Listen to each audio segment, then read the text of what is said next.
TikTok, time to rock. Good evening, good morning, good afternoon to everyone who's watching from all over the world. It's your friendly neighborhood philosopher here, D-Wood. With me now, we've got Lipiano, a.k.a. Orthodox Lips, Muslim, with the duck lips.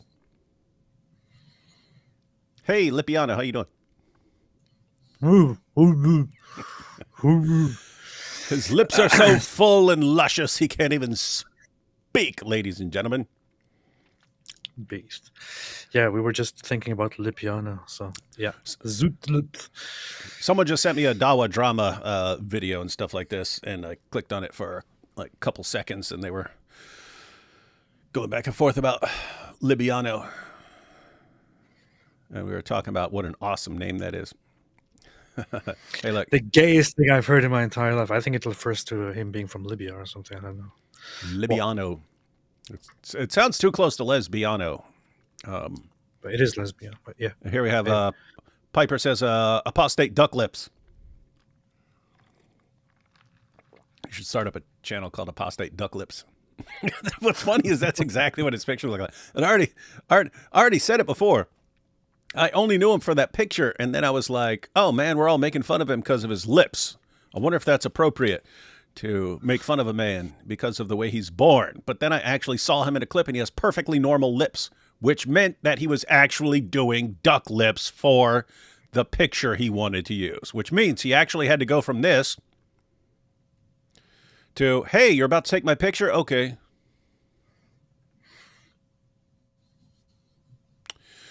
Hey, let me pose for a picture. I want to put it on my profile.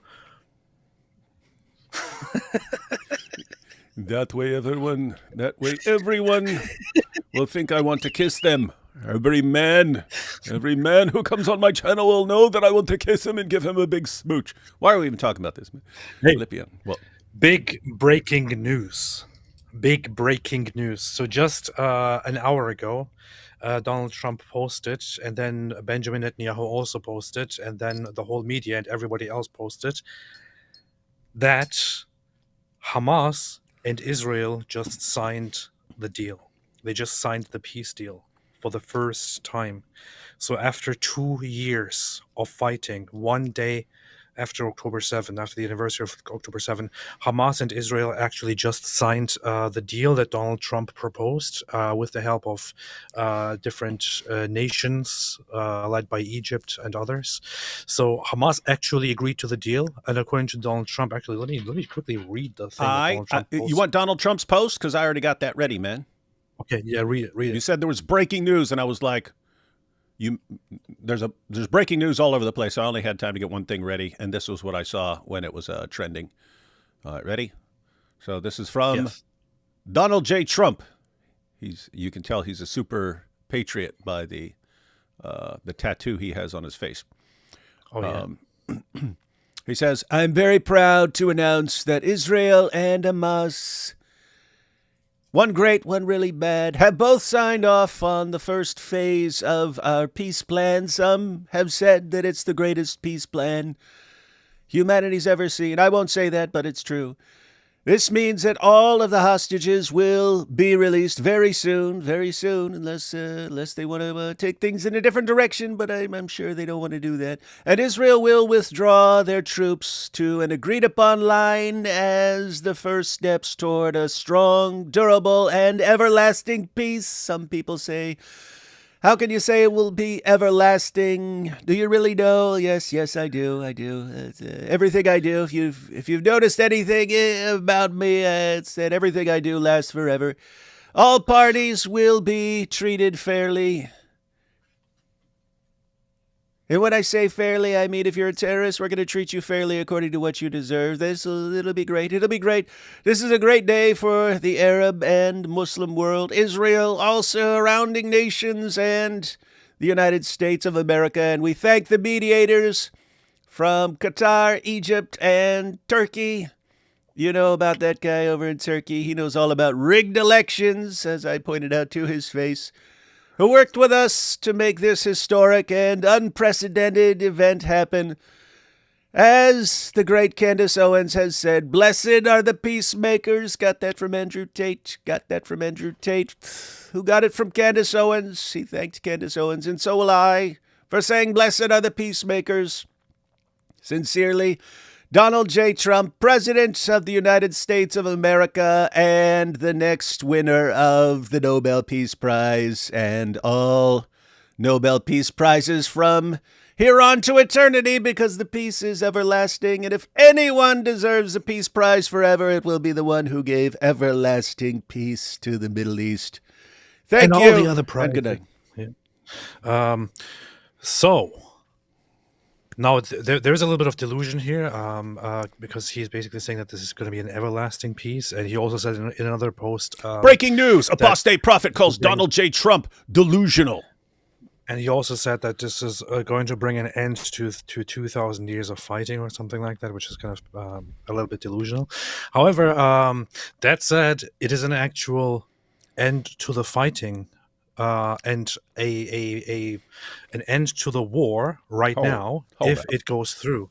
So right now, the first phase is that Hamas releases all the hostages, alive and dead, and as soon as all the hostages are released, Israel retreats to an agreed upon first line.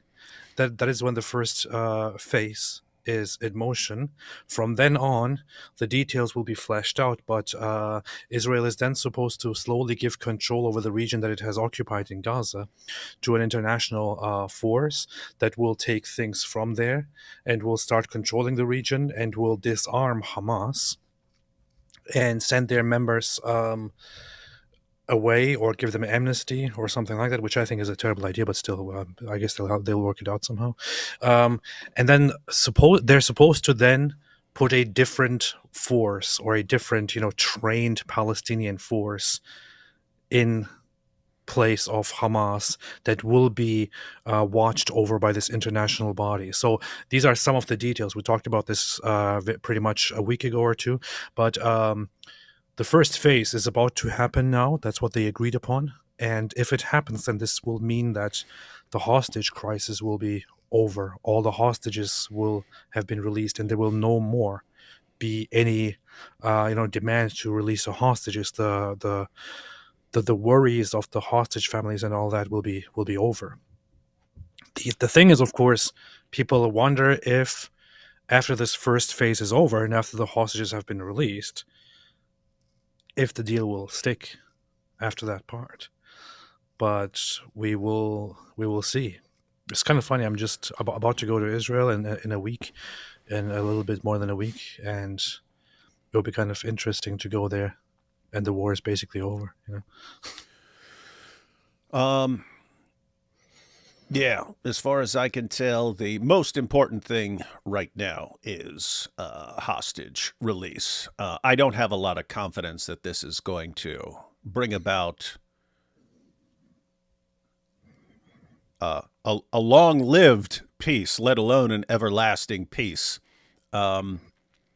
Certainly hope it does. But I mean, if you're Hamas, you got to think things are going too well for you right now, right? Everyone thinks, look at Gaza. Gaza's been blown to bits. Yeah, Hamas wanted that. Because it's part of a long-term strategy of turning more and more people against Israel and so on. Part of a long-term strategy. So if I were Hamas, I'd be thinking right now, I don't know. It's kind of going the way we wanted from the beginning. But anyway, I hope things turn out better than I suspect. But we'll be super awesome regardless. Even if the peace only lasts like a couple days or something like that, we'll be awesome to get the hostages released. That will be awesome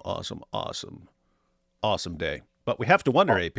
We have to wonder if all of a sudden peace plan goes through.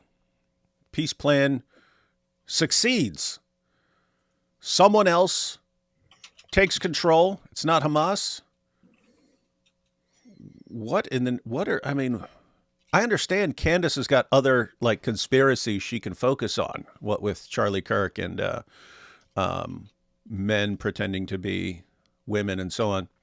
What are like Jake Shields and Dave Smith and all the Suleiman Ahmed? What are these guys going to do? That's the fun. That's the thing. That's why I want the war to be over. I don't really care about the deaths. That's I want the war to be over primarily because I want these grifters to no longer have anything to grift over. You have to wonder. Hey, we should start making predictions and bets like what will their next grift be. It was easy. It was easy for the past 2 years. It was easy. If you wanted to jump into grifter mode, it was an easy thing to do. Now, all of a sudden, if there's a peace deal, we got to find something new. That can be some difficult work. Little side note, AP. I haven't followed the most recent developments, but I remember initially Trump was saying that there would be some group to run Gaza, and it wouldn't be Hamas. And he said it'd be some group, and it would include like Tony Blair and stuff. And then Hamas was responding like, no, it's got to be Palestinians and so on. So it would seem that there's going to be a disagreement there, right? Like one side is going to say, nope, it's got to have some non-Palestinian leadership there because we don't fully trust that you guys aren't terrorists. And Hamas is saying, no, it's got to be Palestinian. So we need a group that is loved by both sides, both by non-Muslims and by Muslims. And the only group I can think of that is loved by both sides is the Zut people. Yeah. So can we get a team of Zut in there? We probably could. That would be good. That would be the path forward.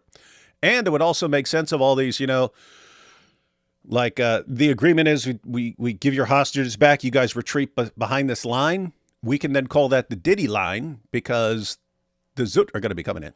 You know what I mean? And everyone can be watching from behind that line as the Zut lead what's left of Hamas and stuff. Yeah. And have complete control over them physically. And that might be a good idea to bring in an Indian force to take care of the situation. Yeah, we agree. All right, ladies and gentlemen, we have the D Wood and AP addendum to the Trump peace plan. They haven't figured out who the leadership's going to be. They've agreed to parts of it, and that's great. But there's a disagreement. We have solved that. Everybody loves the Zut people. Everyone loves the Zut. So let's get some Zut up in there. Zut. Yeah. Let's get some Zut up in that situation. All aboard the Zut train, everyone. All right. Let's take these first batch of super chats, and then we're gonna. If you see any more news about this that we want to. Oh yeah, no. I was going to just take a couple of super chats, but yeah, there's some of these are actually interesting. Someone just mentioned about Steven Crowder. Yeah, we'll get down to there. We're going to go through Cameron Bertuzzi's video. Lots of people have been mentioning it. It's gone, I can't say fully viral, but it's gone pretty viral for an apologetics video about the Islamic dilemma. It's got about 250,000 views. That is a lot of views. So we're going to actually check this out, and I've got the link in the description in case you want to watch that and share it separately. So we'll watch it together.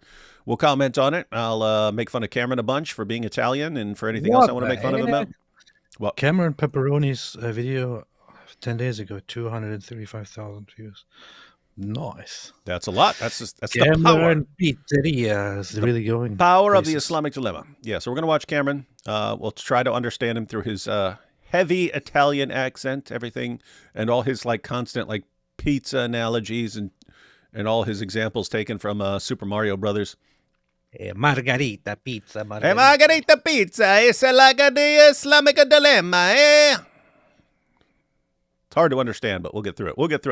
But I want to check these out. When we get down to that Steven Crowder comment, that's interesting. Wait for it. Words with a clock as the A. What? What's this about? Wait for it. What? What's this? This is our buddy Ida. What's this mean? Wait for it. Words with a clock.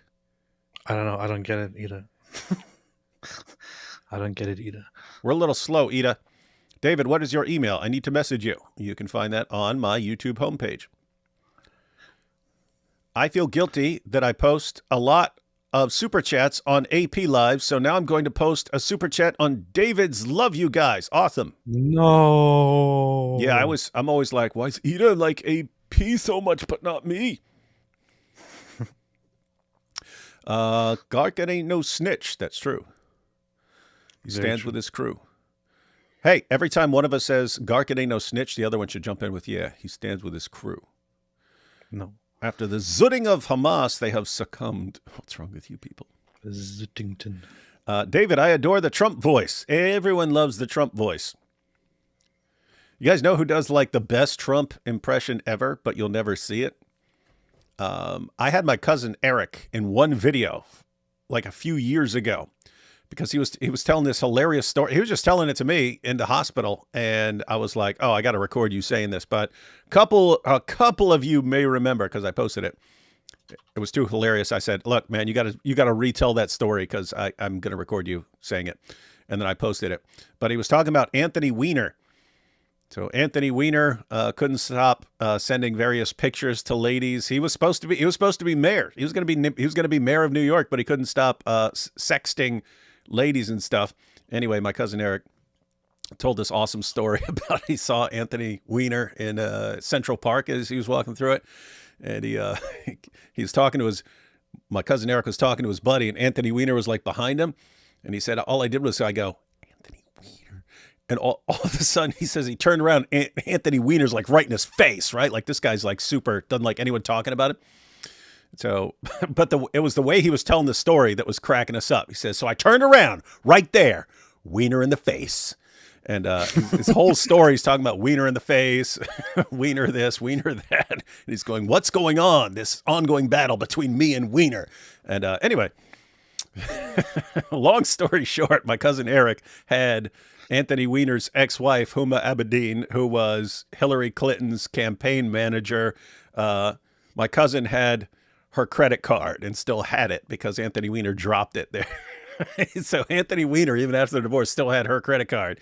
And then he dropped it. And anyway, my cousin Eric ended up with it. Anyway, that kid, if you listened to him, you could not tell that you were not listening to Donald Trump, man. You couldn't tell. You know what's so funny about this? Well, this reminds me of when I was a kid. Sometimes, my parents, especially when my mother would get together with relatives from their village in Turkey somewhere, their crappy village, and of course they had lots to talk about of those people that they all knew and nobody else knew. And then we would sit there, their family gathering, and they would talk about how some person from that village back then did something, and they would and a few people among themselves would find it very funny and laugh about it, and the rest of us would think that's very interesting, but we have no idea who you're talking about. Nice. Talking about Anthony Weiner, man, and my cousin Eric. I know. Oh yeah. All right. Oh yeah. Hey, and Anthony Weiner, he went by his online name for these chat groups and for these texting was Carlos Danger. And so anyway, my cousin says, so I turned around, Weiner in the face, and and he says, so Weiner's like, "What'd you say? What'd you say?" My cousin's just quiet, and Anthony Weiner goes, "That's what I thought." And he turns around and starts walking away. But my cousin's from West Virginia, right? Like me, he's from like hillbilly land. So you can't he's like, I can't let Weiner walk away and think that he beat me and stuff. So as he's walking away, I yell, "Hey, Carlos, aren't you a little close to the school here?" But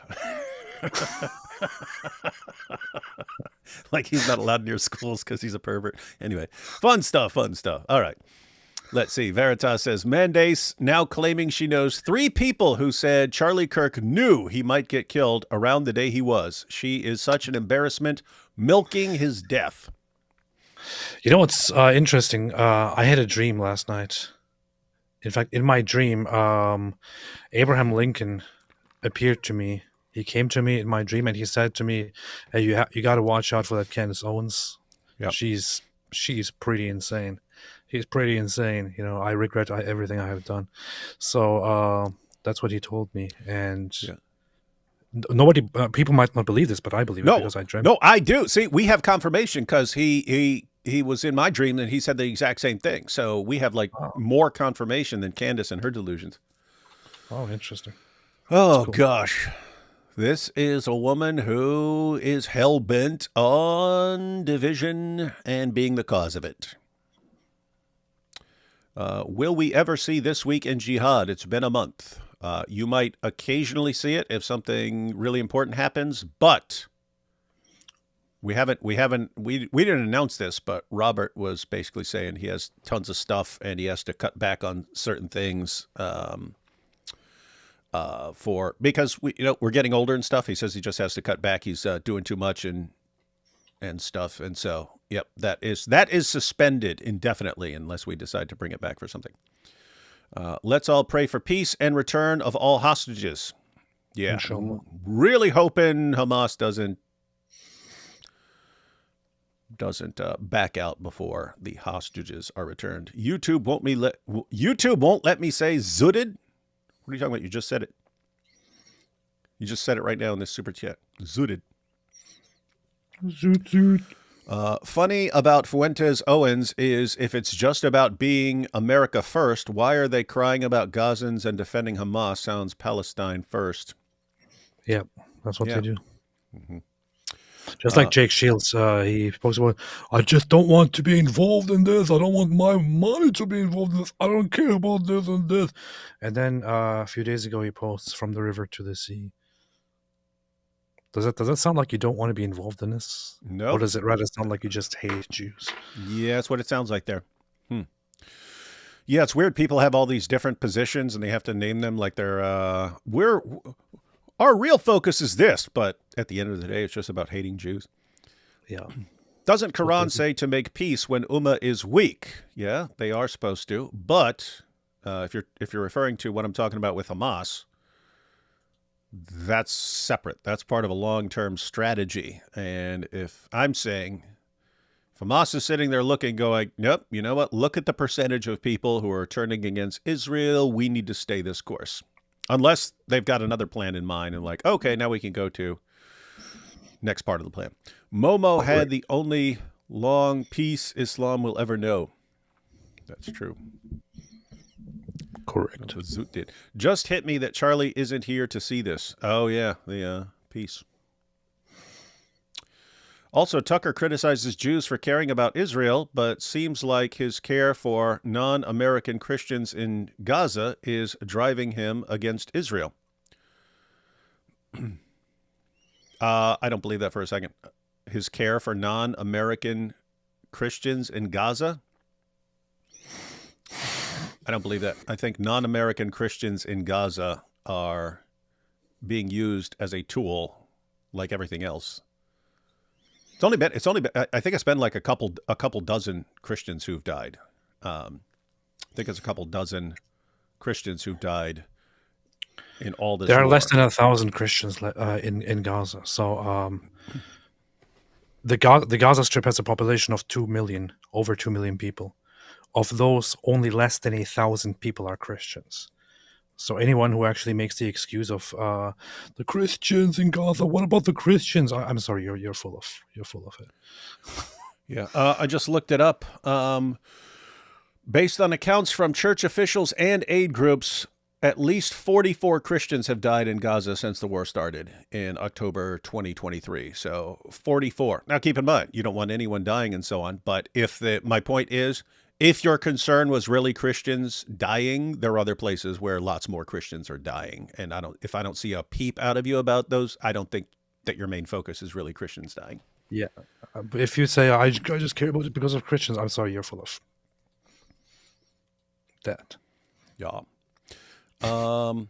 New Islamic dilemma: must be sinner to be forgiven to enter Jannah, but Jesus was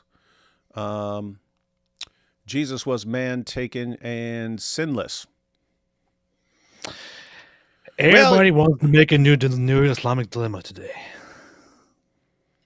It is the Middle East. What peace? I wish, I really do wish, but I'm realistic as well. Yeah, I'll go ahead and say this: if this peace deal just goes through, even if it's just temporary or something like that, if the hostages are returned and so on, I would say Donald Trump deserves the Nobel Peace Prize. If he somehow gets some long-lasting, everlasting peace or something like that, if that actually works, I would say he gets the Nobel Peace Prize every year that there's peace, that the peace lasts. Just skip everyone else. Skip everyone else. Every year that this peace is still lasting, he gets the Peace Prize. Candace trying to tie Josh Hammer to Kirk murder. Yeah, I haven't been following it today, but I did see her thumbnail was like, what else is Josh Hammer lying about? So basically everyone who's close to Charlie is getting attacked by Candace Owens. I hope that people sue her in high numbers. I hope that Turning Point USA actually files a huge lawsuit against her, and with all the other people that she slandered. I really hope so. I hope I so really as well. hope she gets sued brutally. I do as well. Algorithm whore's got to go back to the strip joint. That's true. As far as all those grifters. To be honest, I don't think Zutdis is a grifter. She's loco. You can be both. Here we go. Steven Crowder wants to go to Dearborn. Team up? Probably not. We don't know.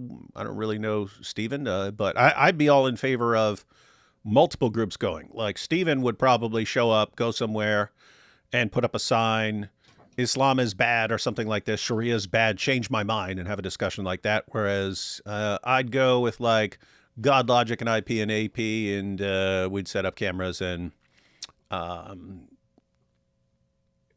be taking all challengers on Islamic and stuff and apologetic stuff. So, no, I would probably not going to be a team up. But will Muslims promote No Zut November? Of course not. Of course not. They will never promote that. Zoot all year round, 24/7, 365. Zoot, zoot. New dilemma, too. Jesus was sinless, but Muslims compelled to conquer, kill, opposite of Jesus. But your Bible's been corrupted. Oh, no, wait. Got some problems. I'm praying for the best. Yep. The reconstruction and peace plan must be modeled after what happened in Japan after World War II. Anything less will fail. Well, you got a bigger problem in that you might be able to do everything that happened in Japan. You've got a completely different kind of group. You've got a group that is hell-bent on annihilating Jews. So kind of hard to move forward with that as your foundation. Did you guys see John McRae's latest video on Candace Owens' take on Charlie Kirk letter? Thoughts, please. No, I didn't see it yet. I saw that he posted one. I didn't see it, but it's probably good. You always fall for it. It's a super sticker. Oh, the thing earlier when I was like, what's Ida talking about? It was a super sticker. That's why we couldn't figure it out. He said, I always fall for it. That's true. I'll be sitting there. What is this talking about, man?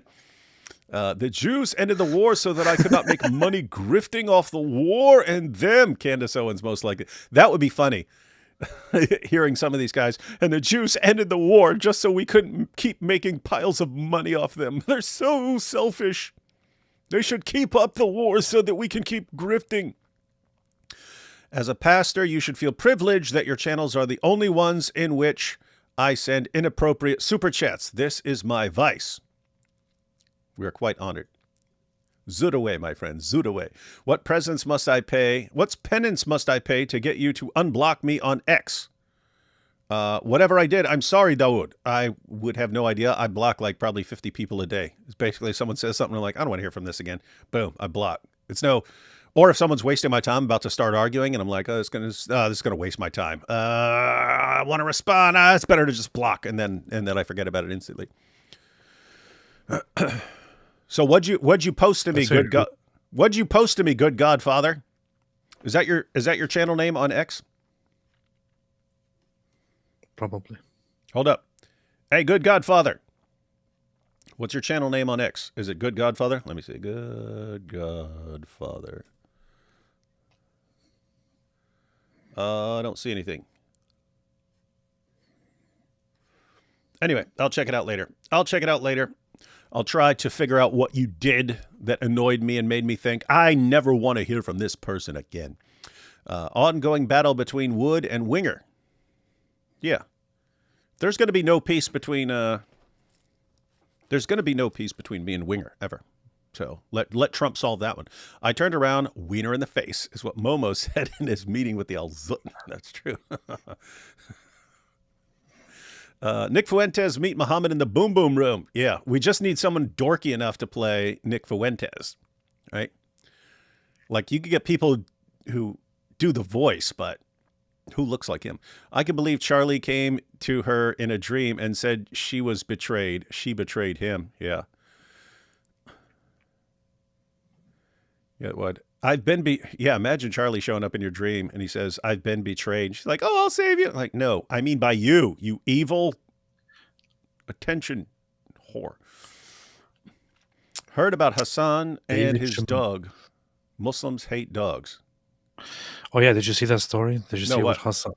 So there's since this morning a video went viral in which Hassan Piker is live streaming, and he has a dog in his background, and the dog is always the dog's name is Kaya, and it's always in the corner on this little dog bed, and I don't know what happened, but he usually has the dog sit there. Sometimes the dog walks around, but he usually has the dog sit there. And then he was recently gone, and apparently while he was gone, his mother was taking care of the dog. But at some point during the stream, the dog Kaya gets up and starts walking around slowly, carefully, wants to step away, and then and Hassan at the moment is already ranting about how much he hates America because the internet connection is inconsistent or something like that. And then he notices that the dog is trying to walk around. So he's like, "What are you doing, Kaya? What is wrong with you?" And then he zaps the thing, the shock collar. Apparently his dog is wearing a shock collar. So he zaps it, and the dog very loudly, painfully yelps and goes back to its spot. And then he gets a little bit nervous and awkward and starts explaining like, oh, no, it's been spoiled and all that. But that's been going viral, and everyone is talking about it and saying it's very typical that this guy is a communist and also a Muslim, of course, and he treats dogs this way. Like a control freak. He probably thinks he's super nice. He's like, what? I mean, it could be worse. I could have just killed the dog like I'm supposed to, but I didn't do that. And I didn't even do what we would normally do, namely shock my dog's balls. I just put a collar on him, just a shock collar. This is like as nice as I can possibly be. Why would anyone complain about me torturing my dog with these shocks? Wild stuff. Freaking Turks. Turks are the worst. Hey, D. Wood, I feel like you should go after Mormonism, too. It's basically Islam 2.0, and there's a lot of content to make with that. No. Why? I still do not understand. You've got people who deal with Mormonism. I'm dealing with Islam. There's not enough people dealing with Islam. You're saying, David, divert some of your attention to go after this ideology with several million adherents and divert that attention away from the one with 2 billion that's on the verge of taking over major European cities. How about no?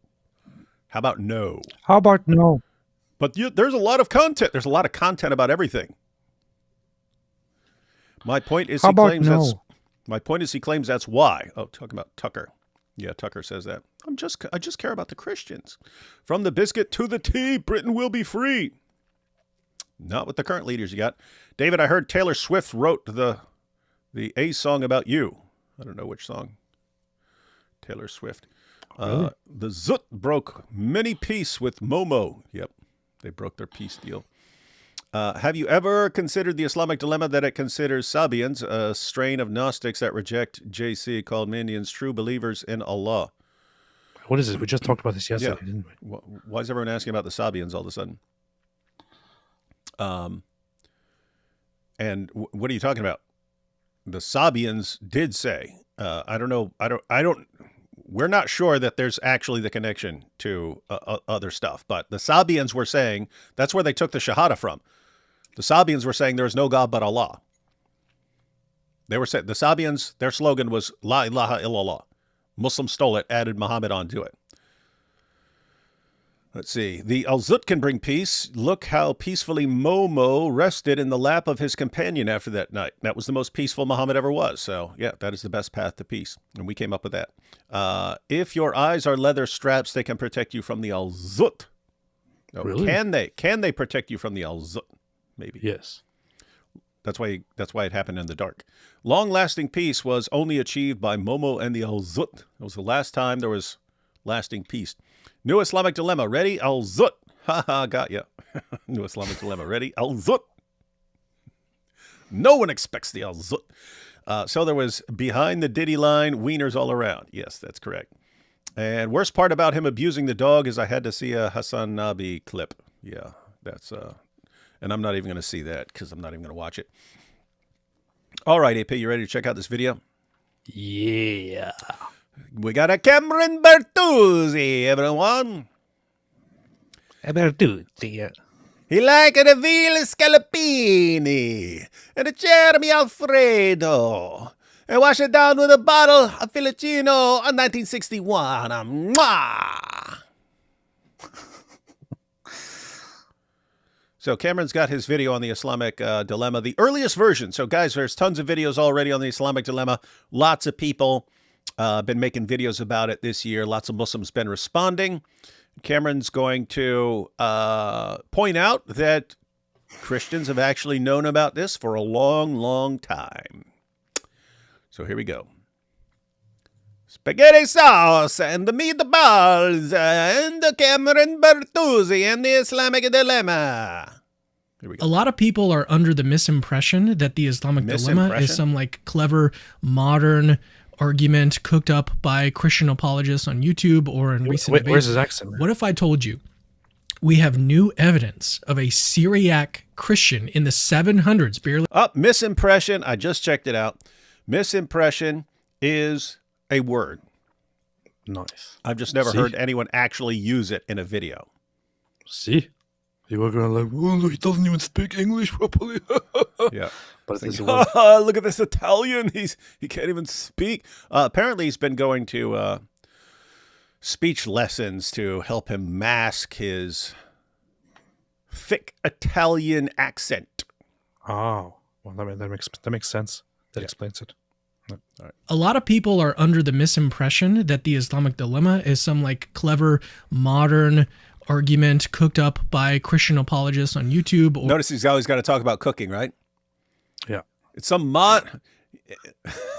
What's funny is he has to edit it down because he would be like, hey, a lot of people think of the Islamic dilemma is cooked up like a Mamma Mia. She cooking the pasta, and they think they cooking it up like that, but that's not the truth.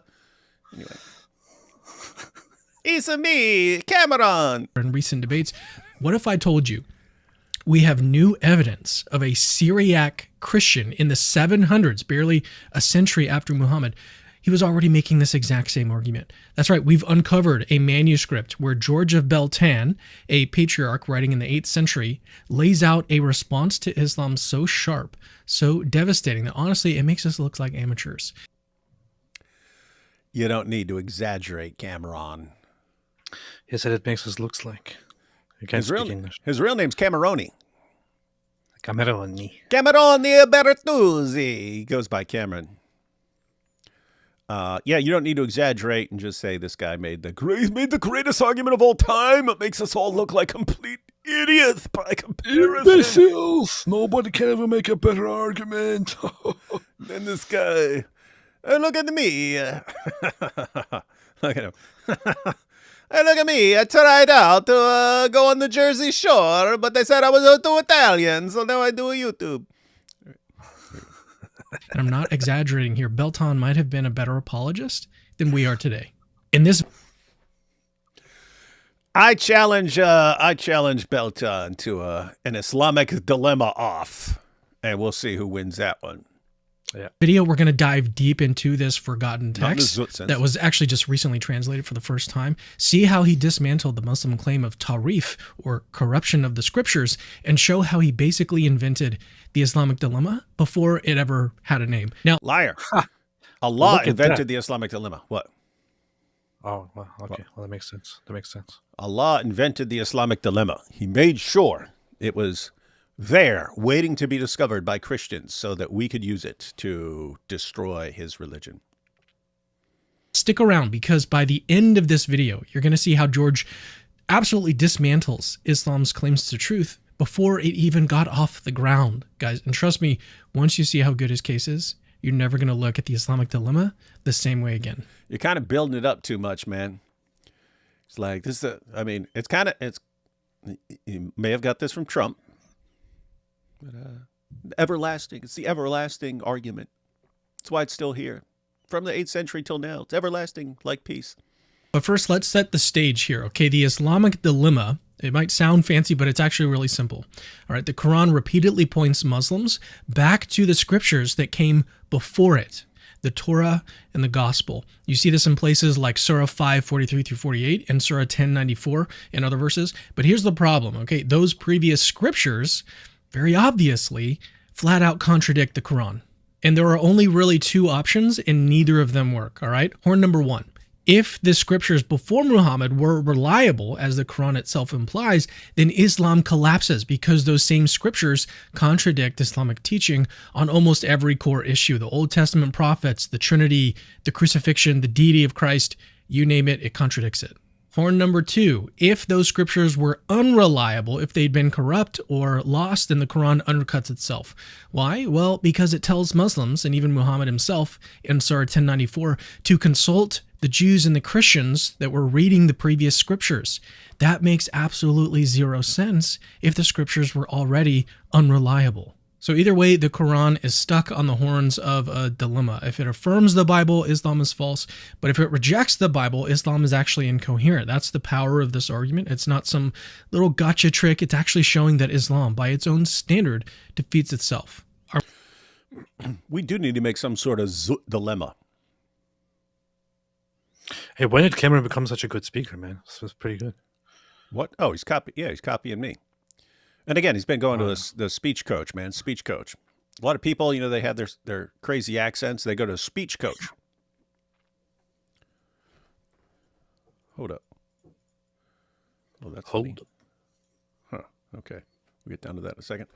All right. Muslim apologist friends will tell us that this is a clever new apologetic trick that we cooked up in recent debates, right? It's not something that goes back to the early Christian history, the Christians that were engaging with Islam. But George of Beltan, writing just a century after Muhammad, was already seeing this exact tension. And that's what makes his work actually really explosive. To appreciate how explosive George of Beltan's argument is. What are you grinning at, AP? Nothing. Okay, that's what I thought. Keep your grinning to yourself.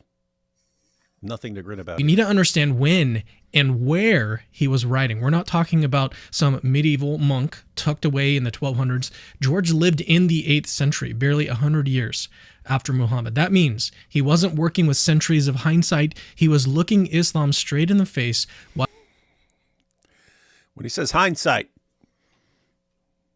I know what some of you creepy people are thinking. You're thinking, oh, no, not hindsight in the Zut sense. Keep that stuff to yourselves, guys.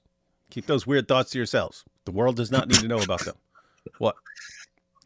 And then you're sitting there right in your face, and you're thinking, oh, but not in the Zut sense. Okay, guys, we get it. You can turn anything into a Zut joke. You don't need... You can keep that stuff to yourself, guys. All right. Yeah. It was still in its early rise. George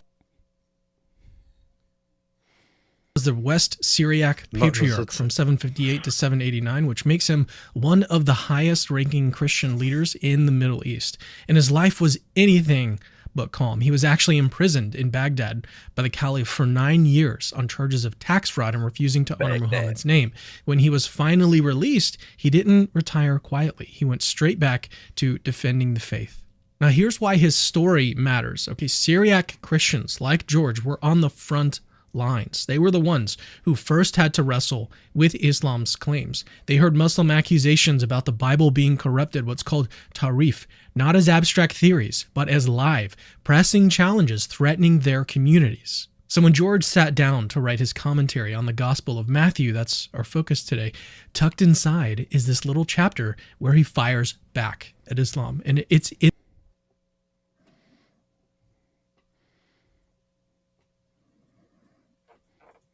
know who didn't fire back? Sorry. What's wrong with you, man? that chapter where we find the earliest fully developed response to Tarif. What's more, the way he responds isn't just some generic defense of scripture. It's the skeleton of the very argument we now call the Islamic dilemma. This is what makes George's voice so uniquely powerful. He wasn't, a YouTuber in modern day times trying to get clicks. He was a pastor, a patriarch, and honestly a prisoner for Christ, fighting to preserve the truth of the gospel in the very century after Islam's birth. Before we jump into the actual manuscript of George. What's that? He didn't have a YouTube channel, so I don't care. Yeah, why do we care about this dude? I mean, how many followers did he have on YouTube? 0. How about on X? 0. Facebook? 0. Instagram? 0. Rumble? 0. TikTok? 0. We're supposed to pay attention to this guy, and Cameron's actually comparing this guy to us. Weird stuff. Italians are weird, man. All right. Argument, I want to pause for just a second. If you believe that this kind of work that I'm doing here matters, taking esoteric scholarship and turning it into accessible apologetics, then consider supporting me on Patreon. It's linked right in the description for you guys. Your support literally makes it possible for me to do this deep research, to translate jargony material into plain English, and get discoveries like this out to the wider church. I can only do... Oh, it's got to be the white church. You hear that? He said the whiter church. Hang on. Not for black people. Only white. For me to do this. Italians were kind of off-white, but we still count as white. Deep research to translate jargony material into plain English and get discoveries like this out to the wider church. See, only the white church, only the whiter and whitest church. Bad, man. Bad. What is this, man? Italians are Italians as racist as Turks, man? Yeah, so apparently. This is messed up. Hey, Cameron, for your fundraising stuff, you know how people have that buy me a coffee? They use that buy me a coffee site. Yours should be buy me a pizza. And you have a little Mario there, and he's going, buy me a pizza. And people would be like, oh, we have to buy him the pizza. Well, I could just pick up a cappuccino, to be fair. Just so you know, Cameron, we're giving you awesome ideas right now. Awesome fundraising ideas. Buy me cappuccino. Buy me a cappuccino and a pizza. Hey, you should just have all your donate buttons. It's like, buy me a cappuccino, buy me an espresso, buy me a pizza, buy me spaghetti and meatballs. And just keep going like that. And then people can donate in whichever form they want. Yeah. What I do with your help. Okay, now let's get to the fun part. Here's the actual discovery, and trust me, it's definitely worth the wait. So first, where did scholars actually find... Definitely worth the wait. All you've told us for the past 5 minutes is how great this argument is. We'd kind of like to see the actual argument, Cameroni. George's proto-Islamic dilemma? Well, it wasn't in some standalone book against Islam. George didn't sit down to write an anti-Muslim treatise. Instead, it's tucked away right inside his commentary on the Gospel of Matthew, specifically in the introduction of chapter 49. And that detail is actually crucial. George wasn't out to score debate points. He was trying to establish the reliability. Hold up. Chapter 49 of his introduction? Introduction, chapter 49. This is the most exhaustive commentary on the Gospel of Matthew ever. Chapter 49 of the introduction is awesome. Get to the Islamic dilemma in chapter 49 of his introduction. Of the gospel for his Christian readers. He's explaining why they can trust the scriptures even when Muslims accuse them of corruption. That's the sort of pastoral heart of this whole thing, defending the truth of the gospel at a time when his people were under enormous pressure to abandon. What? This is a very solid argument. Anyway, let's take a few super chats. Just kidding. I want to see, and Cameron, I get it, man. You're saying this guy had chapter 49 of his introduction to the Gospel of Matthew. So I see what you're doing. You're like, oh, I'll talk for 49 minutes introducing the argument that I never get to. And then when I get to the end of the video, it'll be, okay, well, that's the introduction. Now, if you really want the argument, go on to my next video. That's what you're doing here. Not falling for this, man. No, go on my Patreon where you can find the argument. Yeah, presented. you find my exclusive video only on Patreon. We should make a video like that, man. Be like, hey, and this is the awesomest argument ever. I mean, this is the decisive argument of all time. And to get it, click on Patreon. And the only surviving copy of this commentary is Vatican Syriac 154. It's a battered manuscript copied partly on parchment, but not battered in the Zut sense. From the 8th to 10th centuries and partly on paper from the 13th. You can actually access it directly on the Vatican website. You guys can see it on the screen here. But not the way Muhammad was accessed. It's sort of incomplete. It is. You could take any sentence and turn it into a Zut joke, man. It's weird. Damaged and scattered, but thankfully... Damaged and scattered. What's wrong with you? I'm trying to focus on an argument, guys. Come on, everyone. And you guys stop encouraging this stuff. Stop encouraging people like...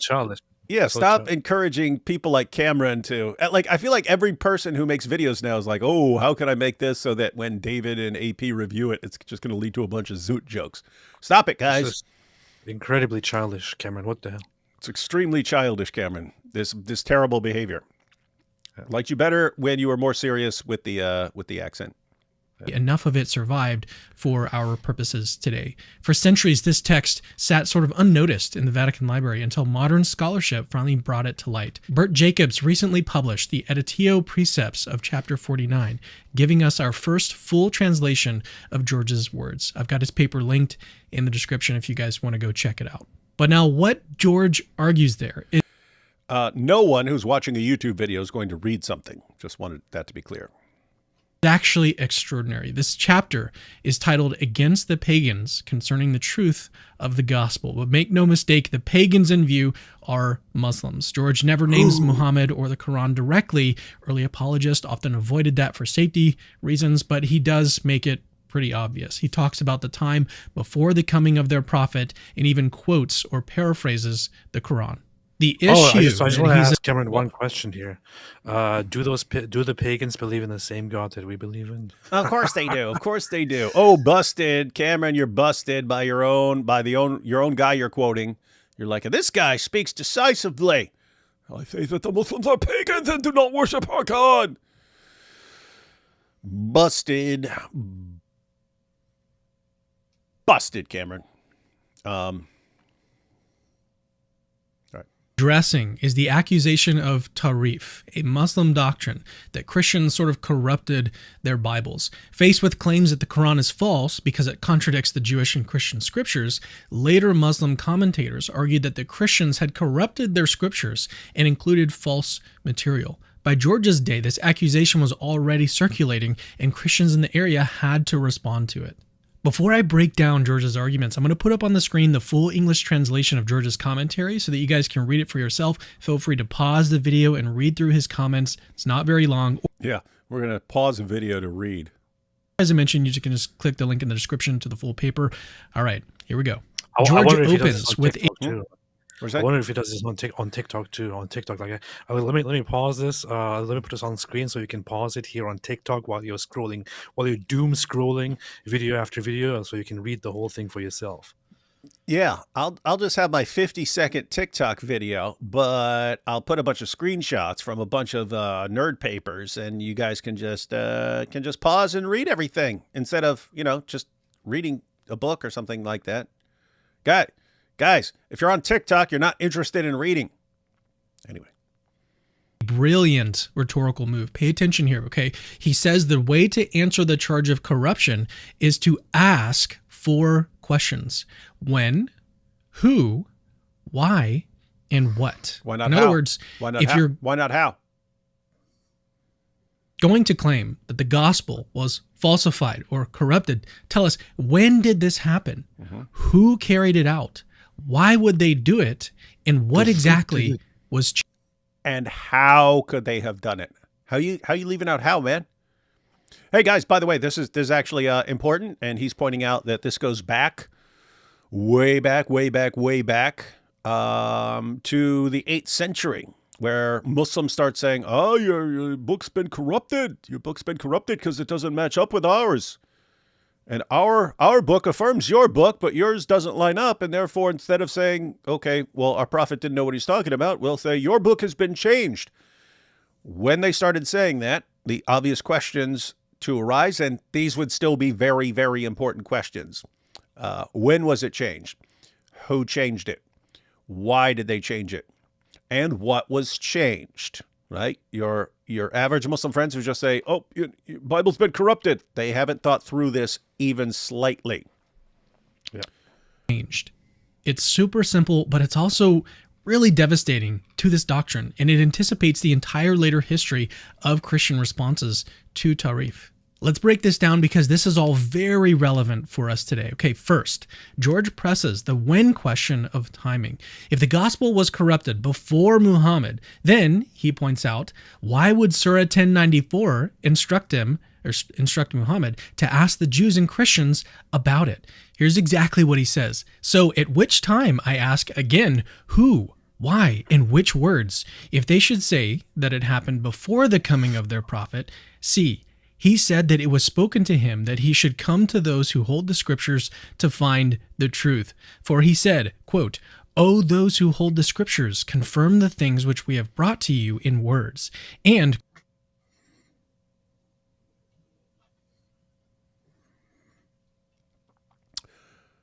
That would have to be some sort of paraphrase, because I can't think of that exact verse. Oh, those who hold the scriptures, confirm the things which we have brought to you in words.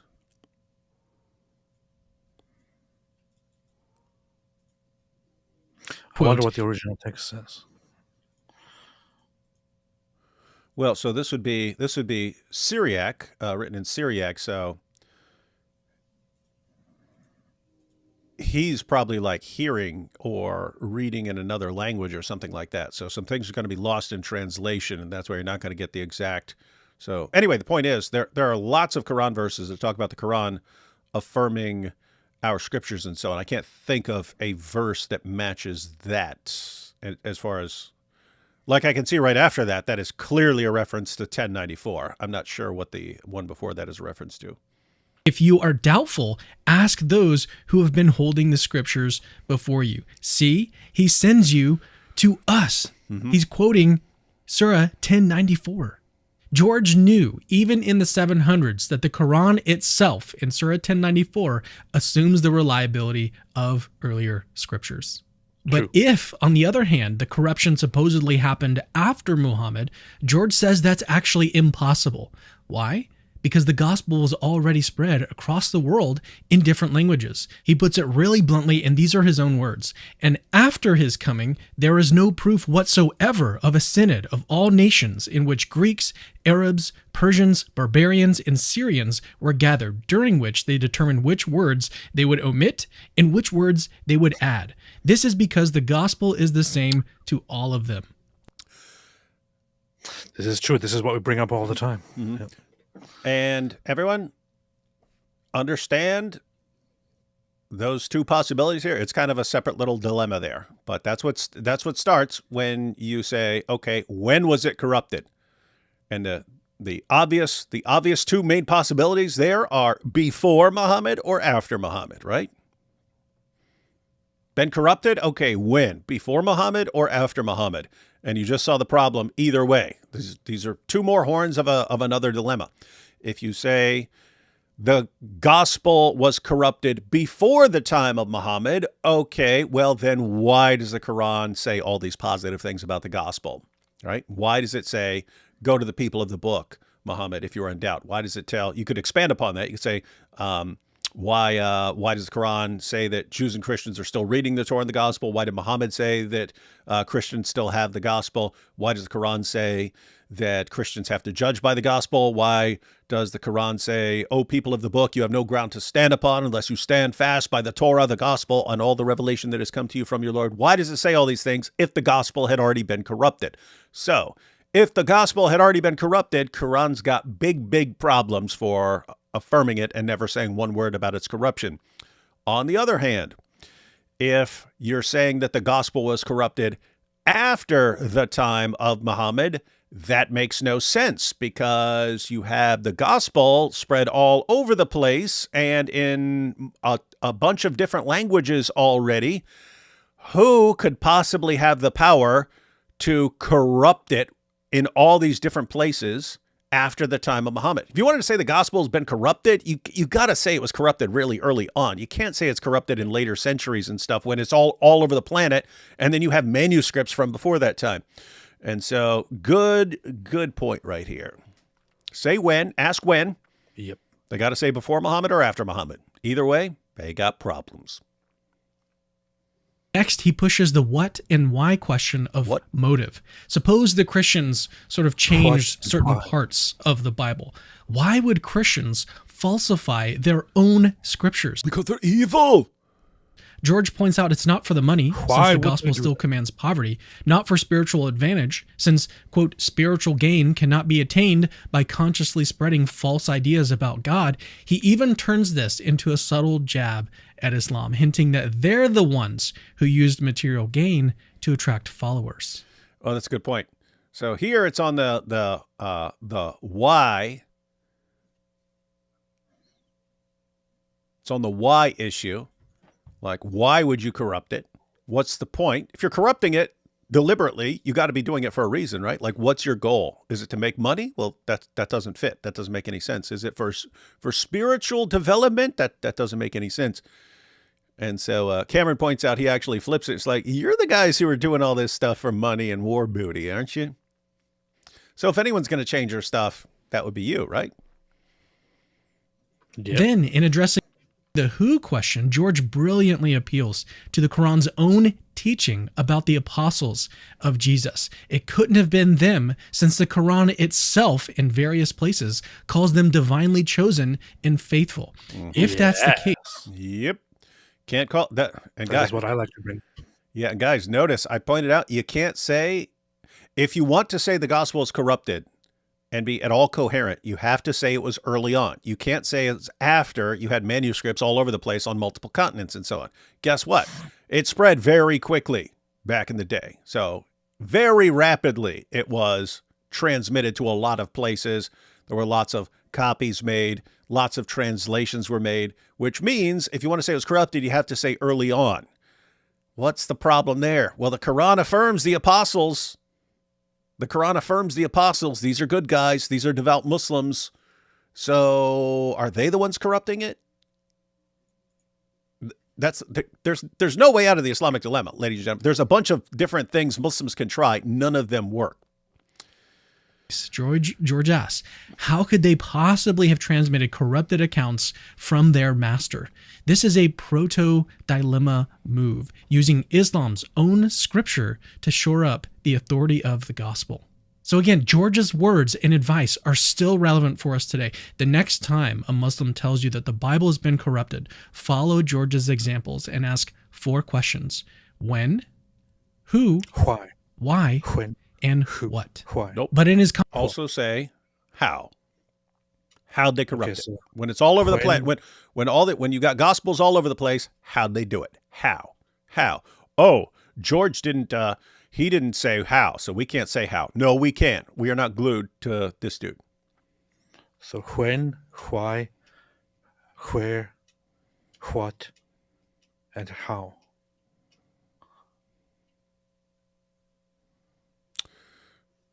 Take a couple super chats. We'll continue. Good. So there I was behind the Diddy line. Wieners all around. Yep.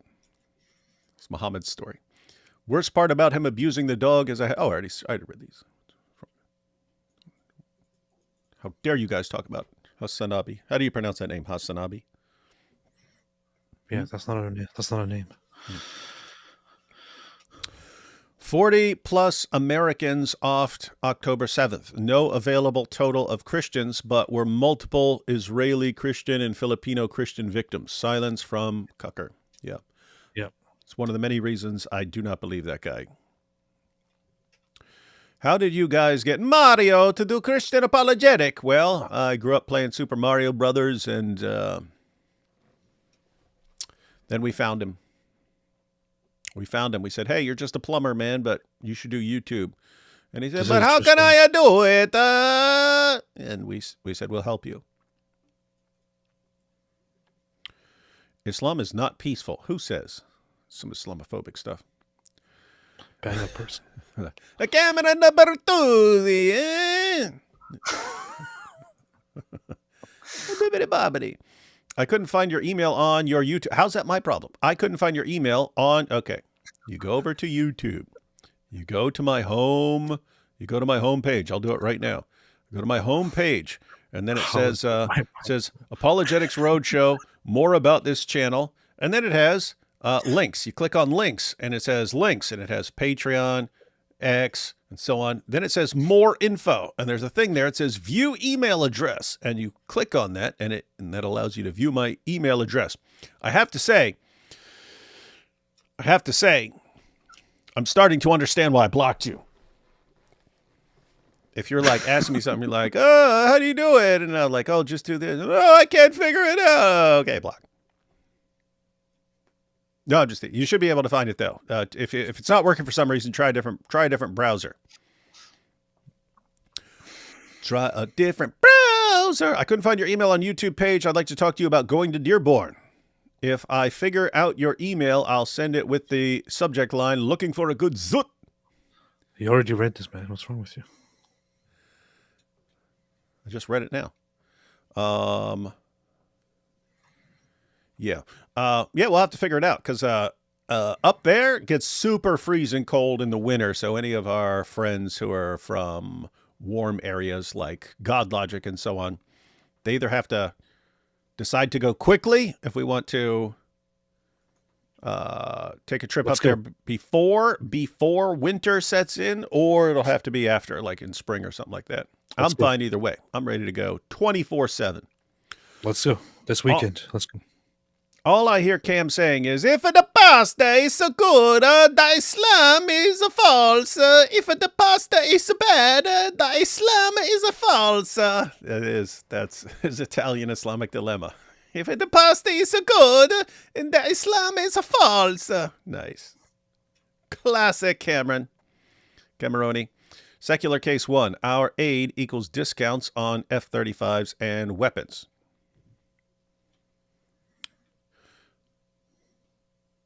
Secular case 1. Our aid equals discounts on F-35s and weapons. Secular case 2. Saudis, Emirates, Bahrain, Jordan, Egypt, Oman, Kuwait, Qatar, Turkey work with Israel to protect the oil pipes and Suez. Cost of losing this or protecting this ourselves far exceeds the aid cost. Is this correct, AP? As far as us giving discount weapons to Israel, the things that they are protecting actually outweighs the costs. Do you agree or not?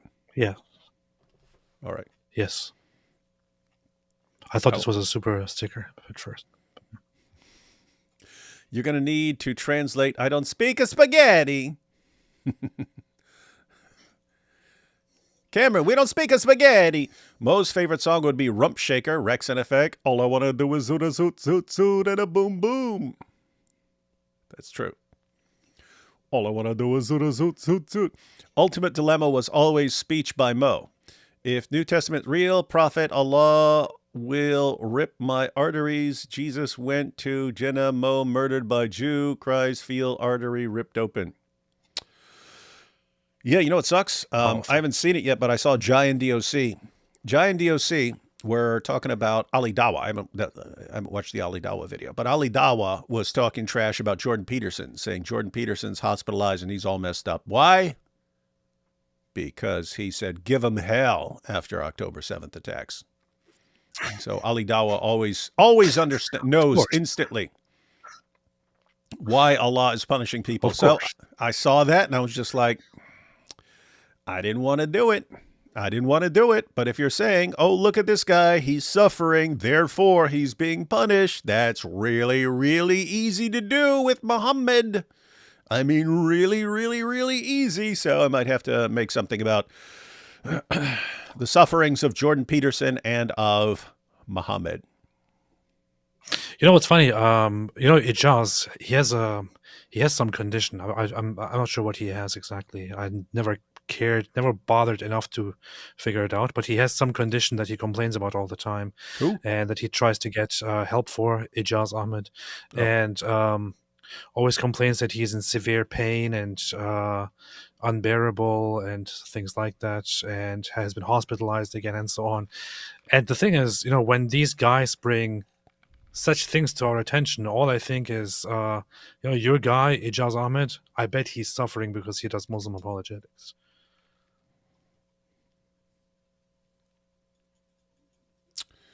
And you've got, what's that guy, Jake? What's Jake got now? Oh, he has MS, I believe, multiple sclerosis, Yeah. which is pretty nasty. Yeah, and guys, my view is we live in a fallen world. Bad things can happen to anyone. In fact, Everybody. it would be extremely weird for God to say, "Oh, but anyone in this group is exempt from bad things happening." That would be kind of disastrous theologically. Because think, if God said, "Okay, if you're in this group, no bad things are going to happen to you. You're not going to get sick or anything else."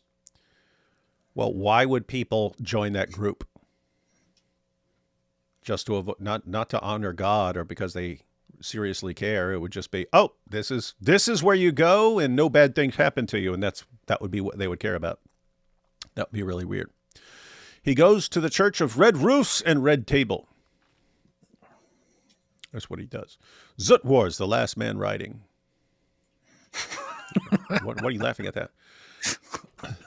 Fontaine now needs to account for both the real Torah and the real Injil vanishing within decades, but the fake ones lasting for millennia. Yeah, it's weird. A fountain. John Fontaine, you should John fly out Fountain. young Bob for the Fuentes. Oh, that would be funny. You should fly out young Bob for the Fuentes Boom Boom Room episode, since Fuentes looks and sounds like a perpetual 16-year-old. That would be funny if we had young Bob playing Nick Fuentes. I wonder if he's good at voices and stuff. I got an Islamic dilemma for you. Jihadis, we are strong and we broke out of Israeli concentration camp and showed them later we're poor refugees. And we didn't hurt anyone. It was Israel themselves. Yeah, that's true.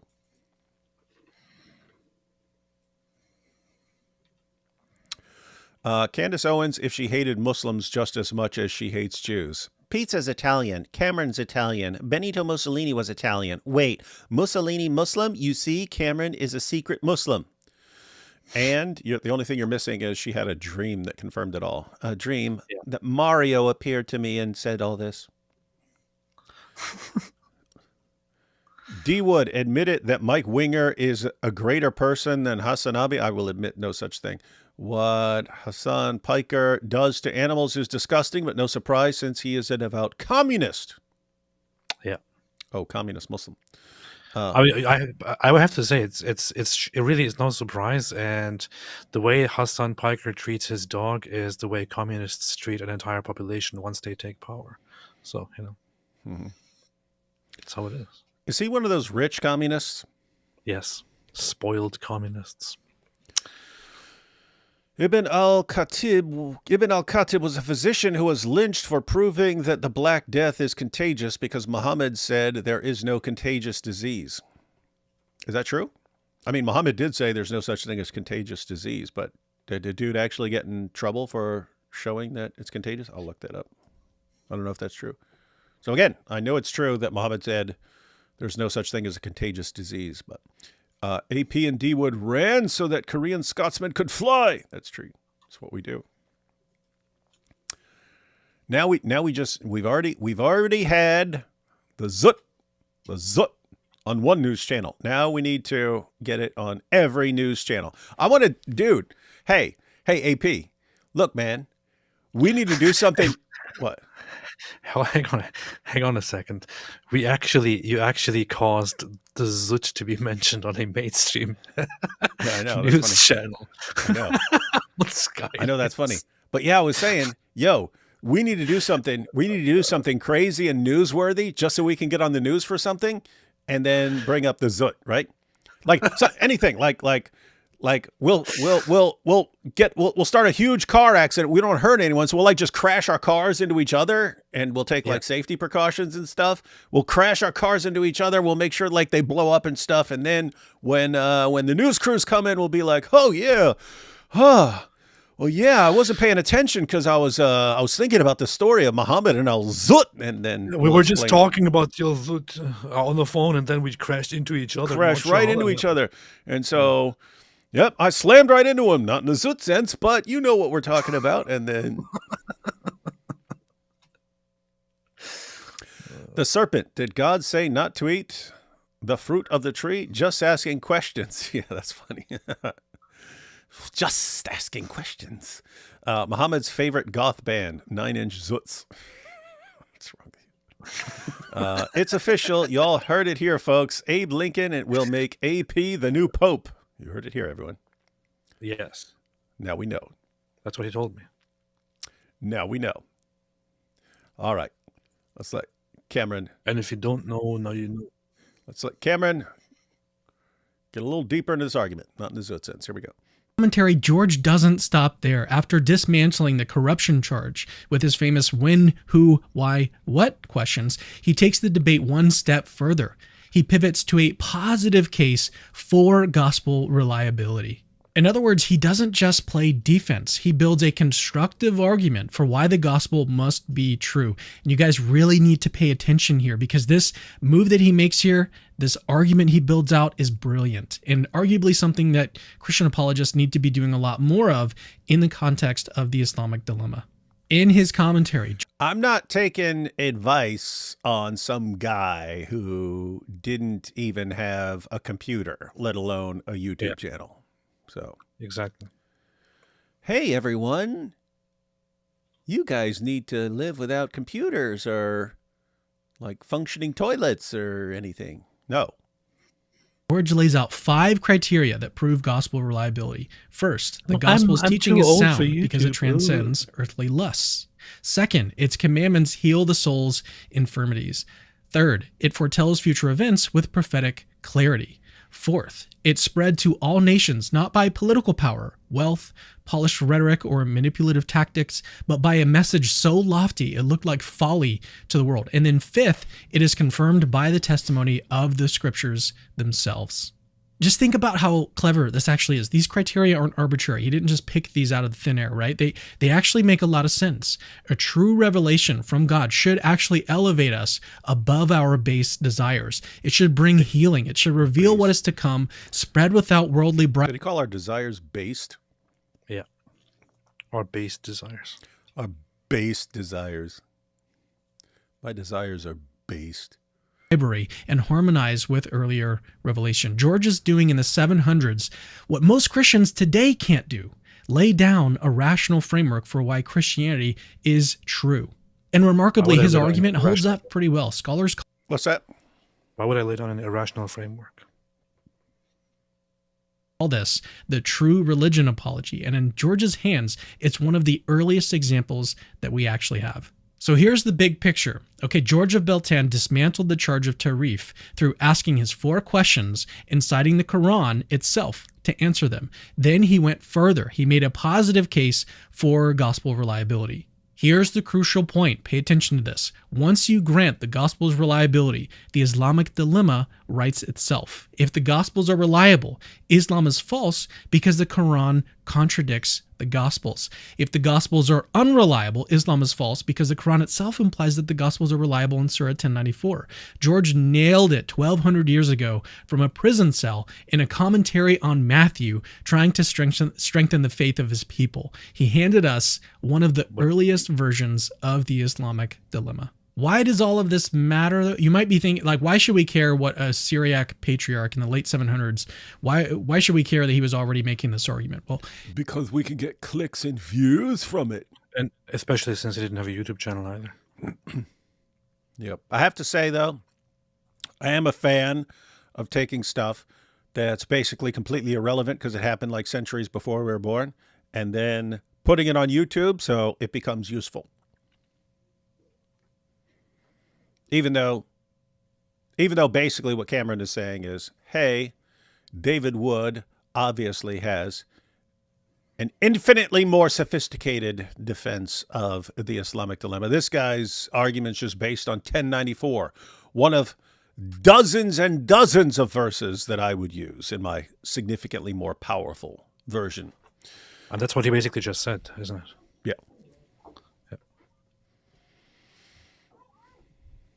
Here's why. It shows us that the doctrine of Tarif, the idea that the Jews and Christians corrupted their scriptures, didn't appear in a vacuum. It was a reaction. Muslims were confronted with the uncomfortable fact that the Quran flatly contradicted the Bible. And then, when Christians pointed that out, Muslims needed some sort of escape hatch. They needed to respond to it, and that's where Tarif came in. Actually, it's interesting that people were catching on to this for a long time. This will be an ongoing project, but in the future, we're going to have to get some serious nerds here because there's no way I'm doing it, like 0% chance. We're going to have to get some serious nerd researchers to actually go through every Christian who's ever been commenting on Islam and so on, who brought up anything about what the Quran says about the Torah and the gospel, and put it all together and combine that with what Muslim scholars have said over the centuries, because a lot of the Muslims accidentally confirmed the Islamic dilemma. Would be good stuff. George of Beltan, again, just 100 years after Muhammad, showed Christians exactly how to respond. Not just by saying, nuh-uh, we didn't corrupt our scriptures, but by flipping the charge back on Islam itself. This discovery also blows up a very common objection we're hearing today, that the Islamic dilemma is just a cheap apologetic trick cooked up by Western apologists on YouTube. No, that's not the case at all. The evidence actually shows that Christians in the 8th century were already spotting this very same problem. And they didn't just spot it, they built apologetic defenses for their people around it. Yeah, I have to say, everyone, this is kind of an important point. See, none of us got the Islamic dilemma from, like, early Christians. You had a couple of stages in the past couple decades. So even in like the 90s and before that, 80s and 90s, and I'm sure before that, but that's I've got the stuff that was out in the 80s and 90s. You had Christians using they hadn't weaponized it. They weren't using it as a dilemma to say that Islam is false either way. They were using it to point out that Muslims shouldn't be attacking the Bible the way they do, right? So it's, you had Ahmed Deedat and all these guys attacking the Bible, Zakir Naik eventually, and so on. And you had some Christians are pointing out, hey, why are you attacking the Bible that your Quran affirms? You need to have a more favorable view of the Christian scriptures than you have, because your God and your prophet did. So you're actually going against your God and your prophet here. Then it became weaponized. It's, hey, this actually shows that Islam is false. And so you could say, well, where did people get this idea that the Quran affirms the Bible? You'll have Muslims who think this is something new. Cameron's right. You'll have Muslims thinking, this is just something new these guys made up. Well, what if Christians have been noticing this for many, many centuries? Why would all these Christians who weren't copying each other, no one's copying this dude, they just found the document, right? So no one's copying it from this dude. How did multiple generations of Christians over the centuries see the exact same problem when they read the Quran? Maybe because there's a problem here. We're the Quran noticers. What? Nothing. We're noticing. Also, it strengthens the credibility of the dilemma itself, because when an argument emerges naturally out of history, when it's not invented by a bunch of YouTubers, but discovered actually in the first encounters between Christians and Muslims, that's actually What? Look at that, he's attacking you, man. What is this? Yeah. Hey, yeah, it'll be funny. And this isn't something that's invented by a bunch of dumb loser Christian apologists on YouTube. Call No. it the Islamic dilemma. defenses Let's check for this their out. people around it. And also, it strengthens the credibility of the dilemma itself, because when an argument emerges naturally out of history, when it's not invented by a bunch of YouTubers, but Isn't that funny? When it emerges naturally out of history, it's not invented by a bunch of loser YouTubers, then you can actually take it seriously. YouTubers who call themselves Apologetics Roadshow. Cameron, you're a YouTuber, man. You shouldn't be dissing YouTube. That would be like him sitting here and not invented by some idiot Italians. Like, why would you be attacking yourself, man? Hey, let's make a diss track as a response to this. Yeah, we will. discovered actually in the first encounters between Christians and Muslims, that's actually evidentially powerful. It shows us that this isn't us forcing something onto the Quran. It's Definitely not in the Zut sense of forcing something on. Anyway. actually us recognizing what Christians have always recognized. Islam is self-defeating on its own terms. Now, at this point, some people might object. They might say, well, hold on. George of Beltan wasn't actually making the Islamic dilemma. He was just arguing against corruption of the gospel. Now, I thought a lot about this objection, but here's the thing. He was doing a lot more than just that. Okay, after giving his positive criteria for gospel reliability. What'd you say? It doesn't matter why he was doing it and what he was doing. He quite nicely actually points out the dilemma here. You know? He ends his chapter with this declaration, quote, "Therefore, every book in which all these things are collected is the perfect and complete truth." He's referring to the 5 criteria for gospel reliability. And everything that is lacking from them is either entirely false or imperfect. That's not merely like a, hey, guys, don't worry about this, our texts are fine statement. That's George going a lot further. He's affirming the gospel accounts as the full truth and drawing a line in the sand. If the gospels are true and Tarif is false, then the Quran, which... Did he talk about drawing a line in the sand? He literally just brought up the drawing a line in the sand. He's just doing it on purpose now. Guys, come on. Cameron, what is this? You serious? Cameron, you've got a sick, evil, dirty mind. You try not to make it obvious, but you know when people watch your stuff, you know what people are going to be thinking, right? If like everything you're saying is, look, here's Cameron.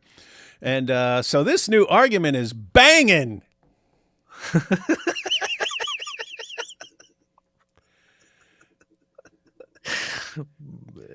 This new argument makes you just want to proclaim it everywhere, you know, up on the mountains, out in the desert. And while you're in the desert with all that sand, you want to draw a line in the sand. And then you'll say, he didn't just cross that line, did he? Come on, that's what you sound like, Cameron. Yeah. Like every okay, here he goes again, guys. Is the perfect and complete truth. He's referring to the 5 criteria for gospel reliability. And everything that is lacking from them is either entirely false or imperfect. That's not merely like a, hey, guys, don't worry about this, our texts are fine statement. That's George going a lot further. He's affirming the gospel accounts as the full truth and drawing a line in the sand. Some would call it the Diddy line. Don't cross the line. Because George is saying, don't cross this line or you'll be destroyed. Terrible, terrible, terrible, terrible. Creepy, creepy, weird sense of humor these Italians have. Gospels are true and Tarif is false, then the Quran, which contradicts them, cannot stand. In other words, George supplies the bones of the...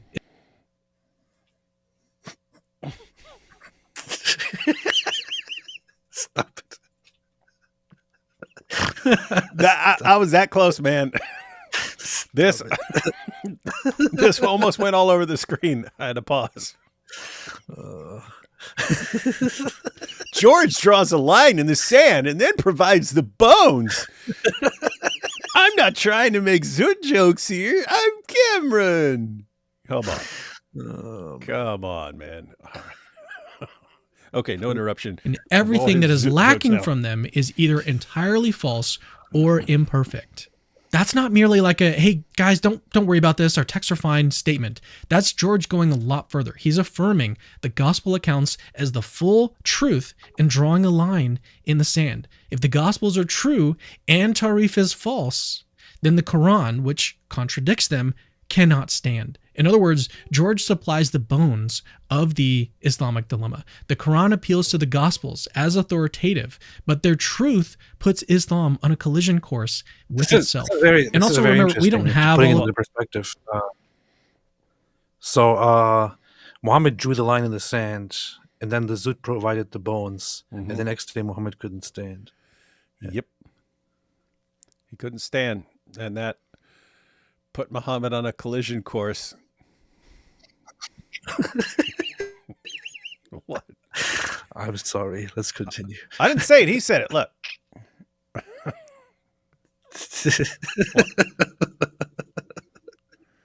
Okay. Nothing. the Gospels are true and Tarif is false, then the Quran, which contradicts them, cannot stand. In other words, George supplies the bones of the Islamic dilemma. The Quran appeals to the Gospels as authoritative, but their truth puts Islam on a collision course with itself. And also remember, we don't have all of George's works. It's entirely possible that he made this conclusion explicit elsewhere in his other writings. But what if Candace gets a dream, then we'll know it happened.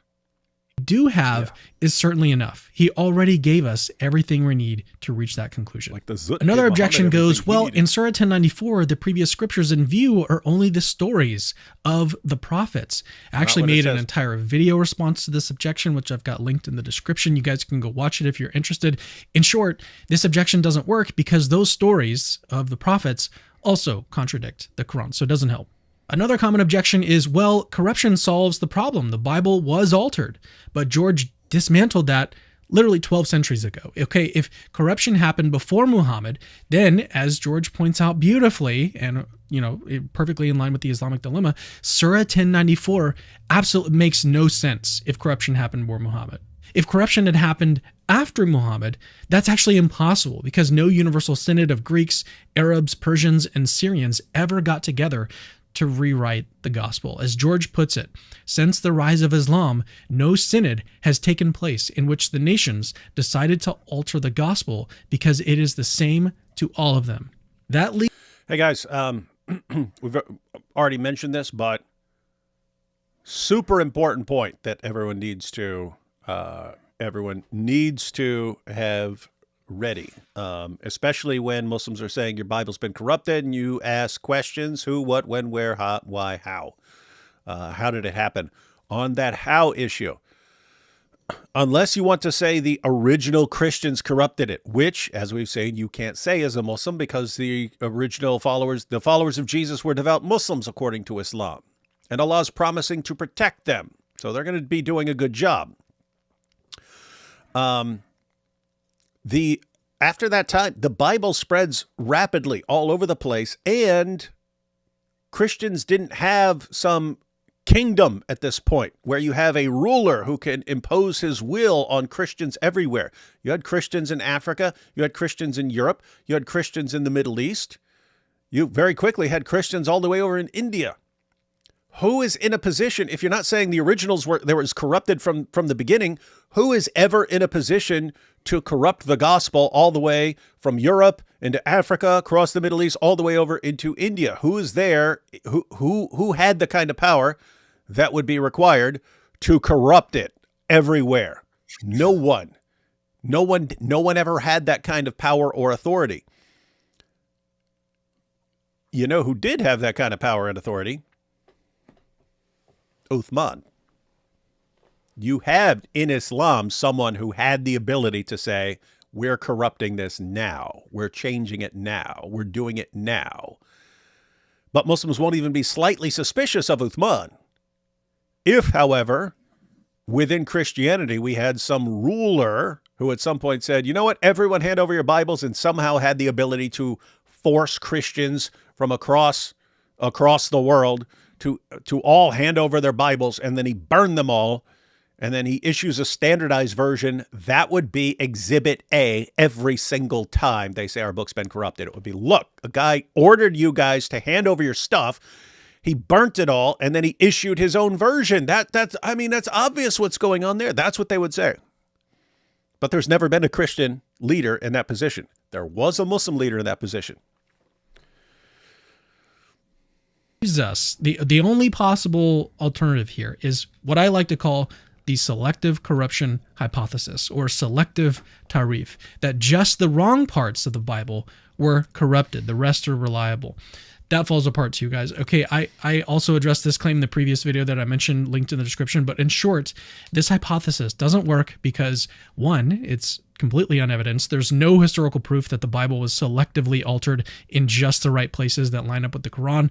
Two, it's completely unfalsifiable. Any verse that contradicts the Quran can just be waved away as corrupt. And then three, this is a circular argument. It assumes the Quran is accurate in order to defend the Quran. That's not an argument. That's a rational dead end. So the objections don't work. George's argument still stands, and in some ways he said it sharper than we do today. Now, we've covered a lot of ground. Maybe we should interview that guy sometime. Sharper than how we do it today? Dude wasn't even on YouTube, Cameron. How many live streams has this guy been in? Zero. How many live streams have D Wood and AP been in? 50,000. Do the math. Who's going to have a better Islamic dilemma, Cameron? Do the math. Hey, no, you know what I like about Cameron is he's looking at the information of the Islamic dilemma, but he kind of like presents it in his own way versus like copying the way someone else, which, you know, I mean, it's good if someone has a solid argument. It's good to just keep running with that argument, but it's also good to see how we can formulate different versions of arguments and stuff like that. So anyway, good stuff. So let me just boil all this down, right? Here's what you need to remember from this video. George of Beltan, writing in the 700s, just a century after Muhammad, was already dismantling the charge of Tarif, and in the process, sketching out the bones of what we now call the Islamic dilemma. In challenging Tarif, he asked absolutely killer questions that we still need to be asking today. When was the gospel corrupted? Who did it? Why would they do it? And what exactly was changed? No Muslim could answer them then, and no Muslim can answer them now. That's also very important, guys. Cameron's pointing out, hey, we bring up the Islamic dilemma. This was understood by Christians centuries ago. Guess what? Just as they couldn't answer those questions back then, if you're going to ask, okay, who corrupted it? Why'd they corrupt it? Why would they change their scriptures? So how did all of this happen? So who, what, when, where, what? How did all of this happen? They can't answer it. Why? Because no answer they give will make sense in light of what the Quran says. Yeah. Just as Muslims couldn't answer that stuff back then, they can't answer it now. I mean, they'll say things, but nothing that actually makes sense. The Islamic dilemma is inescapable and inevitable. He showed that corruption couldn't have happened before Muhammad because Surah 1094 assumes the scriptures are reliable. It couldn't have happened after Muhammad because no worldwide synod ever met to change the text. And the apostles themselves, according to the Quran, were divinely chosen. So how could they possibly have transmitted falsehood? That's the heart of George's case, okay? If the Gospels are reliable, Islam collapses because it contradicts them. If the Gospels are unreliable, the Quran undercuts itself, as we see in Surah 1094. Either way, the Quran is checkmated by its own standard. And that's what makes this discovery so incredible. The Islamic dilemma isn't some clever modern trick. Christians in the 700s already saw it, already argued it, and already used it to defend the gospel. So here's my challenge to you. Memorize Surah 1094. Learn George's simple... Oh, he's giving advice. That is a good little quick, easy task. I like that he's not piling on, not in the Zoot sense, but piling on a ton of tasks. It's okay. You heard this argument. Learn this verse, Surah 10, verse 94, which is directed towards Muhammad. But if you are in doubt as to what we have revealed to you, ask those who were reading the book before you. Certainly the truth has come to you from your Lord. Therefore, you should not be of the disputers. You'll have various interpretations of it. You have Muslims trying to, oh, but he didn't doubt. Oh, but it wasn't written towards him. It was written toward. None of that helps, guys. None of that helps, because the assumption is that if someone were to doubt the Quran, they could only verify that by going to the people of the book to confirm, which kind of makes it obvious that we have reliable scriptures. You wouldn't go to people who have a corrupt book and say, hey, what do you guys believe? Does it line up with this? It wouldn't work. So 1094, guys, you heard it from Cameron. Or when, who, why, what questions, and use them. This discovery is so incredible. The Islamic dilemma isn't some like clever modern trick. Christians in the 700s already saw it, already argued it, and already used it to defend the gospel. So here's my challenge to you. Memorandum is checkmated by its own standard. What's up? You interrupted him when it was the last couple seconds. What? This is pretty good. I have to say this is the best Islamic dilemma video I've ever seen in my entire life. Ha! Then you've never seen mine. I mean, there are some people who try to overcomplicate it, you know, like David Wood, for example. But Cameron just goes right to the heart with it. It's perfect. It's also kind of funny that the entire point of his video is, hey, don't worry about David Wood's Islamic dilemma. This here is actually better. Yeah, and then he has a 20-minute video where he says, hey, this guy said these two sentences, and so memorize 1094. Solid. Anything for high watch time for YouTube, Cameron? And that's what makes this discovery so incredible. The Islamic dilemma isn't some like clever modern trick. Christians in the 700s already saw it, already argued it, and already used it to defend the gospel. So here's my challenge to you. Memorize Surah 1094. Learn George's simple for, when, who, why, what questions, and use them. This isn't just history. It's an argument Christians have been making for over 1,000 years, and it still stands today. If you want more groundbreaking discoveries like this, hit subscribe because we're literally just getting started. Oh, and by the way, Christianity is true. Well, you want people to subscribe if YouTubers suck, as you keep insisting, and that we all need to just check out some document that's talked about in some nerd paper, and we're all supposed to just focus on that. Care to explain?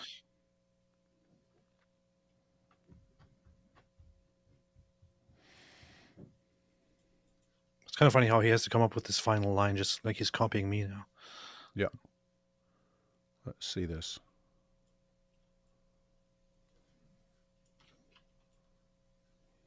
Oh, Apostle Prophet says stay away from Islam. What can I say? Oh, yeah. By the way, Christianity is true. The apostate prophet has to always say some cool thing at the end, so let me do that too. How can I be just as cool as Apostate Prophet? If I have some line right at the end of everything, will everyone think I'm as cool as the apostate prophet? I don't think so, but I could try. Maybe my fans are dumb enough to fall for it. I have to say, very nice video, Cameron. Yep, good video. I can see why it's blowing up. I can see why that video is blowing up. And that's good news, everyone. There's still lots to say about the Islamic dilemma, and Muslims will keep trying to come up with new responses, and they will keep failing. Okay, so this is the paper. This is the paper that Cameron linked to. Bert Jacobs. An early Syriac response to the charge. We're not going to read this entire thing. I just want to go to the relevant section because it's a long paper. We'll just read the abstract. An early Syriac response to the charge of tahrif in George Belton's commentary on the Gospel of Matthew. This contribution studies a hitherto unidentified Syriac response to the Muslim charge of biblical falsification, tahrif, found This is seriously hilarious. I got to see what this actually is. There's no way. This doesn't make sense. Look, found in chapter. That's what I was thinking. Cameron must have misspoke. But look, you have it right here. Found in chapter 49 of the introduction to the commentary on the Gospel of Matthew by the West Syriac Patriarch George of Belta. There's no way I want to read a guy's commentary if, as of chapter 49, he's still on the intro. That's pretty crazy. Besides its early date and comprehensiveness, two elements render this brief text unique in Syriac literature. First, it contains among the earliest quotations of the Quran in Syriac, if not the very first. Second, it provides the earliest version of the so-called true religion apology, a discourse that soon thereafter becomes very popular in Arabic Christian apologetic texts, but is much less common in Syriac. Besides introducing this original response to Tahrif, this contribution provides an edition of the chapter with English translation. Interesting. So we'll see where it is. Introduction, blah, blah, blah. Oh, yeah, you're going to have a 49-chapter introduction here to your paper? That's what I would do. If I was talking about his 49-chapter introduction, I would definitely, if I was writing a paper, do that, because that's just hilarious. Okay, where's the real stuff, man? Where's the real stuff?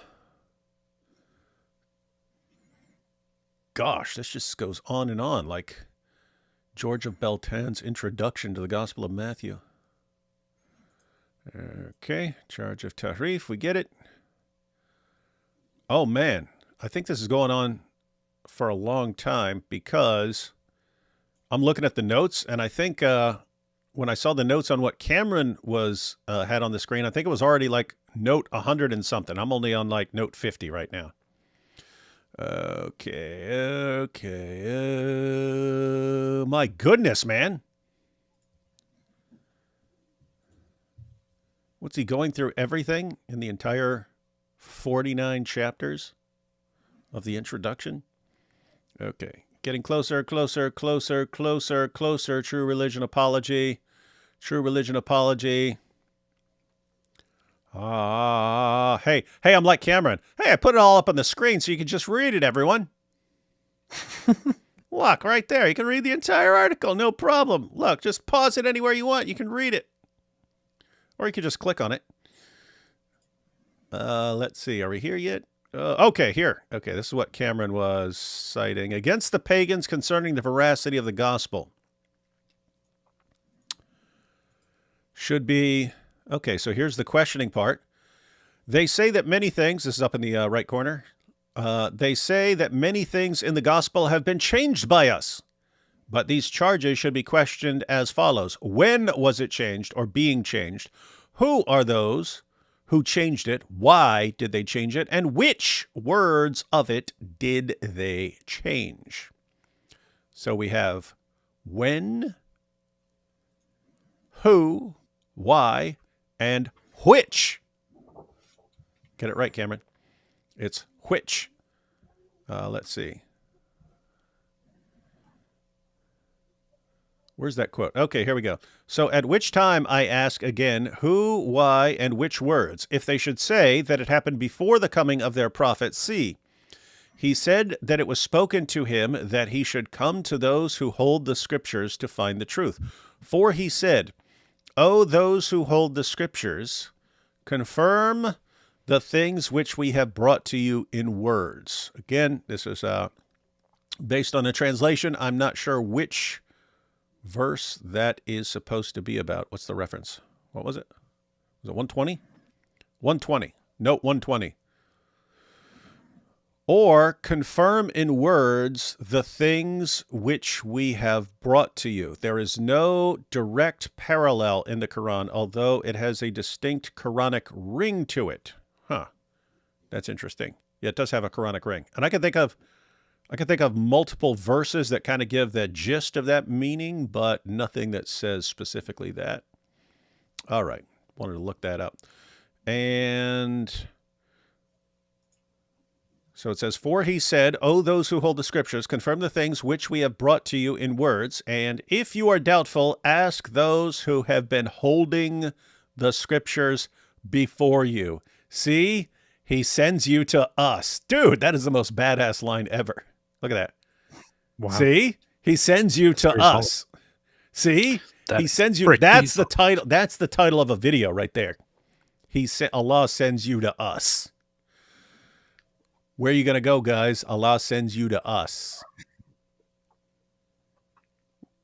You running around trying to figure things out? Guess what? Allah sends you to us. The only way to confirm your book is to come to us, and we'll tell you what in your book is correct. You come to us. Allah sends you to us. Yeah, you come to us, your man. You face. come to us, boy. Yeah. But you better be careful coming to us. Hey, when you come to us for help, show respect. Don't come running your mouths. You're supposed to come to us respectfully and ask us, please, sirs, can we have some confirmation of our book? And we'll say, there is no more confirmation of your book. That's it. All right, guys. Well, that's Cameron's video. Link is in the description box. That goes to his video. If you want that article, if you want to read it, if you're one of these nerds who reads a bunch of stuff, link to the article is under his video in the description box of his video. You've got the link to his video in the description under my, because I link to videos, because this is the 21st century, not the 8th century. So you can check those out. All right, let's take these remaining super chats. We should see if we can interview that guy. Does this Giorgio also like to talk about the Al-Zut? Hey, that would be funny if Cameron's next video is, and guess what? Georgia Beltan also talked about the Zut. And he said, In fact, well, nothing. I was going to say, and he said, how can you believe in this prophet who got zooted by the men of Al-Zut out in the desert? They zoot me in the desert. Apostate Pope and Bishop Wood, the original Bash Bros. That's what we are. That's what we do. Did you guys hear his real name was Kuthum al-Zut? Kuthum al-Zut. The dark Zut rises.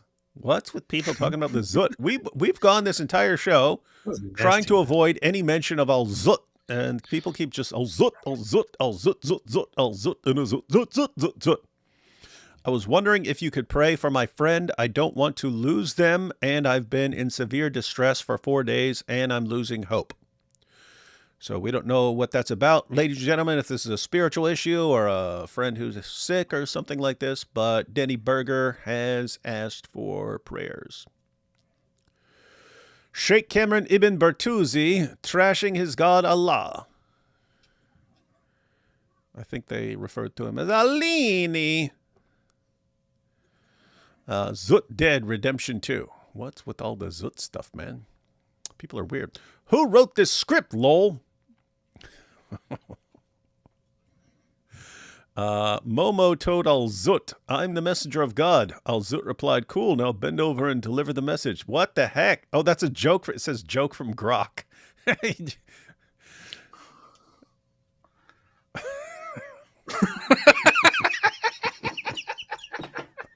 What's wrong with you? That's solid. I want to know if that's actually from Grok, because I've asked Grok to make jokes, and they're like the corniest, like dumb dad jokes ever. You have to train it to make proper jokes. Okay, to train it like Muhammad was trained by Al-Zut. This mean Momo existed, and early Muslims believed in corruption of the Bible. This mean Momo existed, and early Muslims believed in the corruption of the Bible. I was one believer. Momo was a Christian, and Uthman corrupted it when he burned the original Quran. Yep. Sounds like you had people responding to Muhammad pretty early on. Oh, yep. Sounds like he existed. When? Who? Why? What? Guard yourself for Al-Zut. I love your guys' stuff. Thank you for your part in bringing me to Christ. That's what we're here for. We're here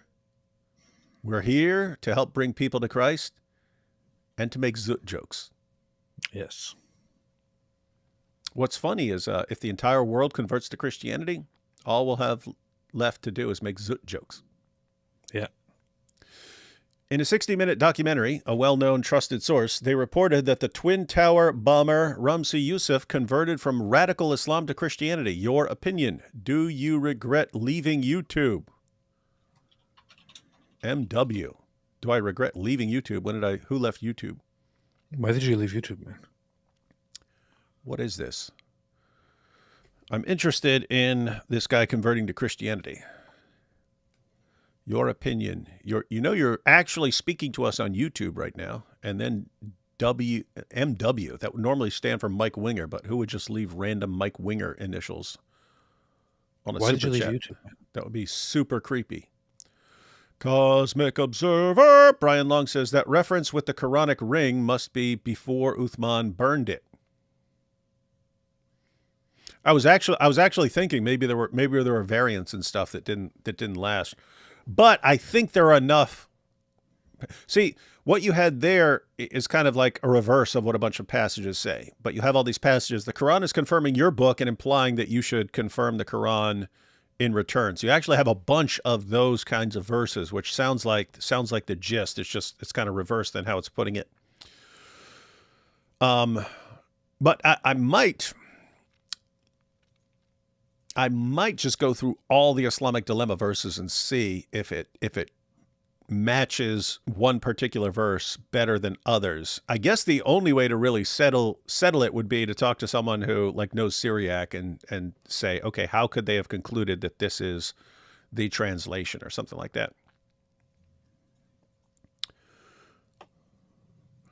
Jack Ray says, does Grok make Winger level dad jokes? Probably, Yes. if you program it to be as nerdy as possible. And Mikhail said, still wild to me that AP is Christian now. Just watch one of his old debates before he was saved. Still wild to me. God bless you guys. That is weird, isn't it? It is strange. Yeah. It is strange. It is strange. All right, AP, we're going to be live tomorrow. Yeah. We're trying to do a bunch of live streams, guys, because I'll be out of town Friday and Saturday, and then AP will be out of town shortly after that for a long time. So we were Long time. For a long time. long time ago. I've been gone for a long time. All right, you're saying we're going to be live on your channel tomorrow? Yes. Oh, another little piece of good news. What? So there's already a website. Islamic What is it? Dilemma. IslamicDilemma.com. IslamicDilemma.com. There's no way to contact anyone on the website. Somehow, Chris ended up in contact because I wanted to buy the domain because I want to make a massive Islamic Dilemma hub that has everything. It has all the videos, it has all the passages, it has everything a Muslim can bring up and responses, so that anyone who wants to run the argument, you just go to one place, the website. You've got everything you need for any discussion you could possibly have. Basically want something there to where it's got everything. If you've got it, you read through it, you could jump up on stage and debate a Muslim on it. You've got everything. You've got responses to everything. Wanted to do that. Could do that on various, you could pick any domain to do that, but really would be nice to have IslamicDilemma.com. Anyway, couldn't figure out how to contact the dude, but Chris ended up in contact with him and gave me his email address. And I said, hey, I would like to buy that domain to turn it into the one-stop shop for everything related to the Islamic dilemma. And the guy said, done. So I'm going to have to figure out, would be happy to put a good bit of money into it to get it really, really well done website. Cause I suck at tech stuff, but we'll try and figure out who would be a good team for that. And I would like something where we just send them the information and the articles and they make it beautiful and easy to use. Might even want some sort of app, some sort of Islamic dilemma app where, having a discussion with a Muslim and boom, you're wrong. Here's why you're wrong. Good time. I'm thinking maybe there should be an Islamic Dilemma song. Yeah, but it's weird because you don't want it like too hard. And you don't want it like too, it's got to be like reggae-ish, you know what I mean? Yeah, yeah. It's got to be like That's a good idea. reggae type. That's a good idea. Mellow, you know what I mean? Yeah. I think I have a perfect title for it. It's called "Who Told You to Judge by It."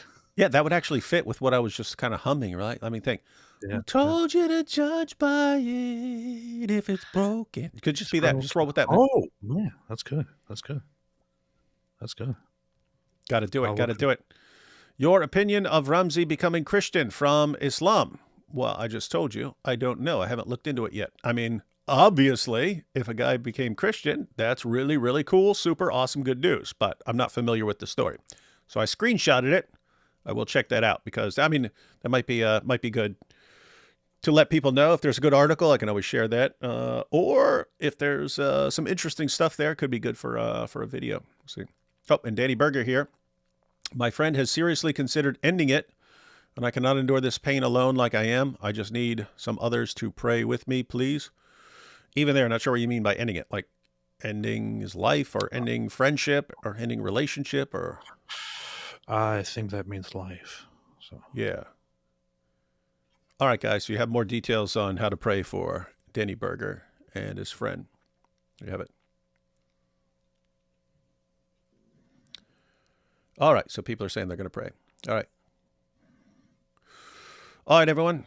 Thanks for watching. Again, link to Cameron's video is down there in the description. We just saw it. Good video, good stuff, despite the terrible accent and the constant references to pizza and spaghetti and all that stuff. Good, solid Islamic dilemma video. And it's cool because Cameron tries to add more stuff to advance the argument. So definitely want to share that. And again, there's a reason it's like around 250,000 views right now, even though it's only 10 days old. So, all right, he pulled it off. He made a good video on the Islamic dilemma. That was something that none of us had covered before. Definitely want to circulate that, share it everywhere. Got to do it. And we will see you. Hang on, another super chat just came. 10 days old, just like Daniel Kikachu's wife. Yep. Well, just like Daniel Hakikachu's wife's mom, since he's cool with 4-year-olds, according to him. Creepy. It was the original Quran before it was corrupted by Uthman. Yeah, that's what we should start arguing. And that would be more style of like, what's his name? John Fontaine, right? It's not matching up. So you're the one with the problem. Okay, if we have this guy, if we have this Christian, and he says this is what the Quran says, and we go to the Quran, and it doesn't say that, well, so much for your Quran. Your Quran's been changed. Nice. Your Quran's been replaced. Is that in your Quran? John Fontaine? Is that in your Quran? Oh, John it's not. Fountain. Yeah, so we're talking about a different Quran. There are multiple Qurans. Why you got the dumb one? The dumb one that doesn't line up. All right, everyone. So my Catch you question all is just tomorrow. to John Fountain, who told you to judge by it if it's broken? That's the main question that they can't In your answer. face. See y'all tomorrow. Anyway, see y'all. Be based.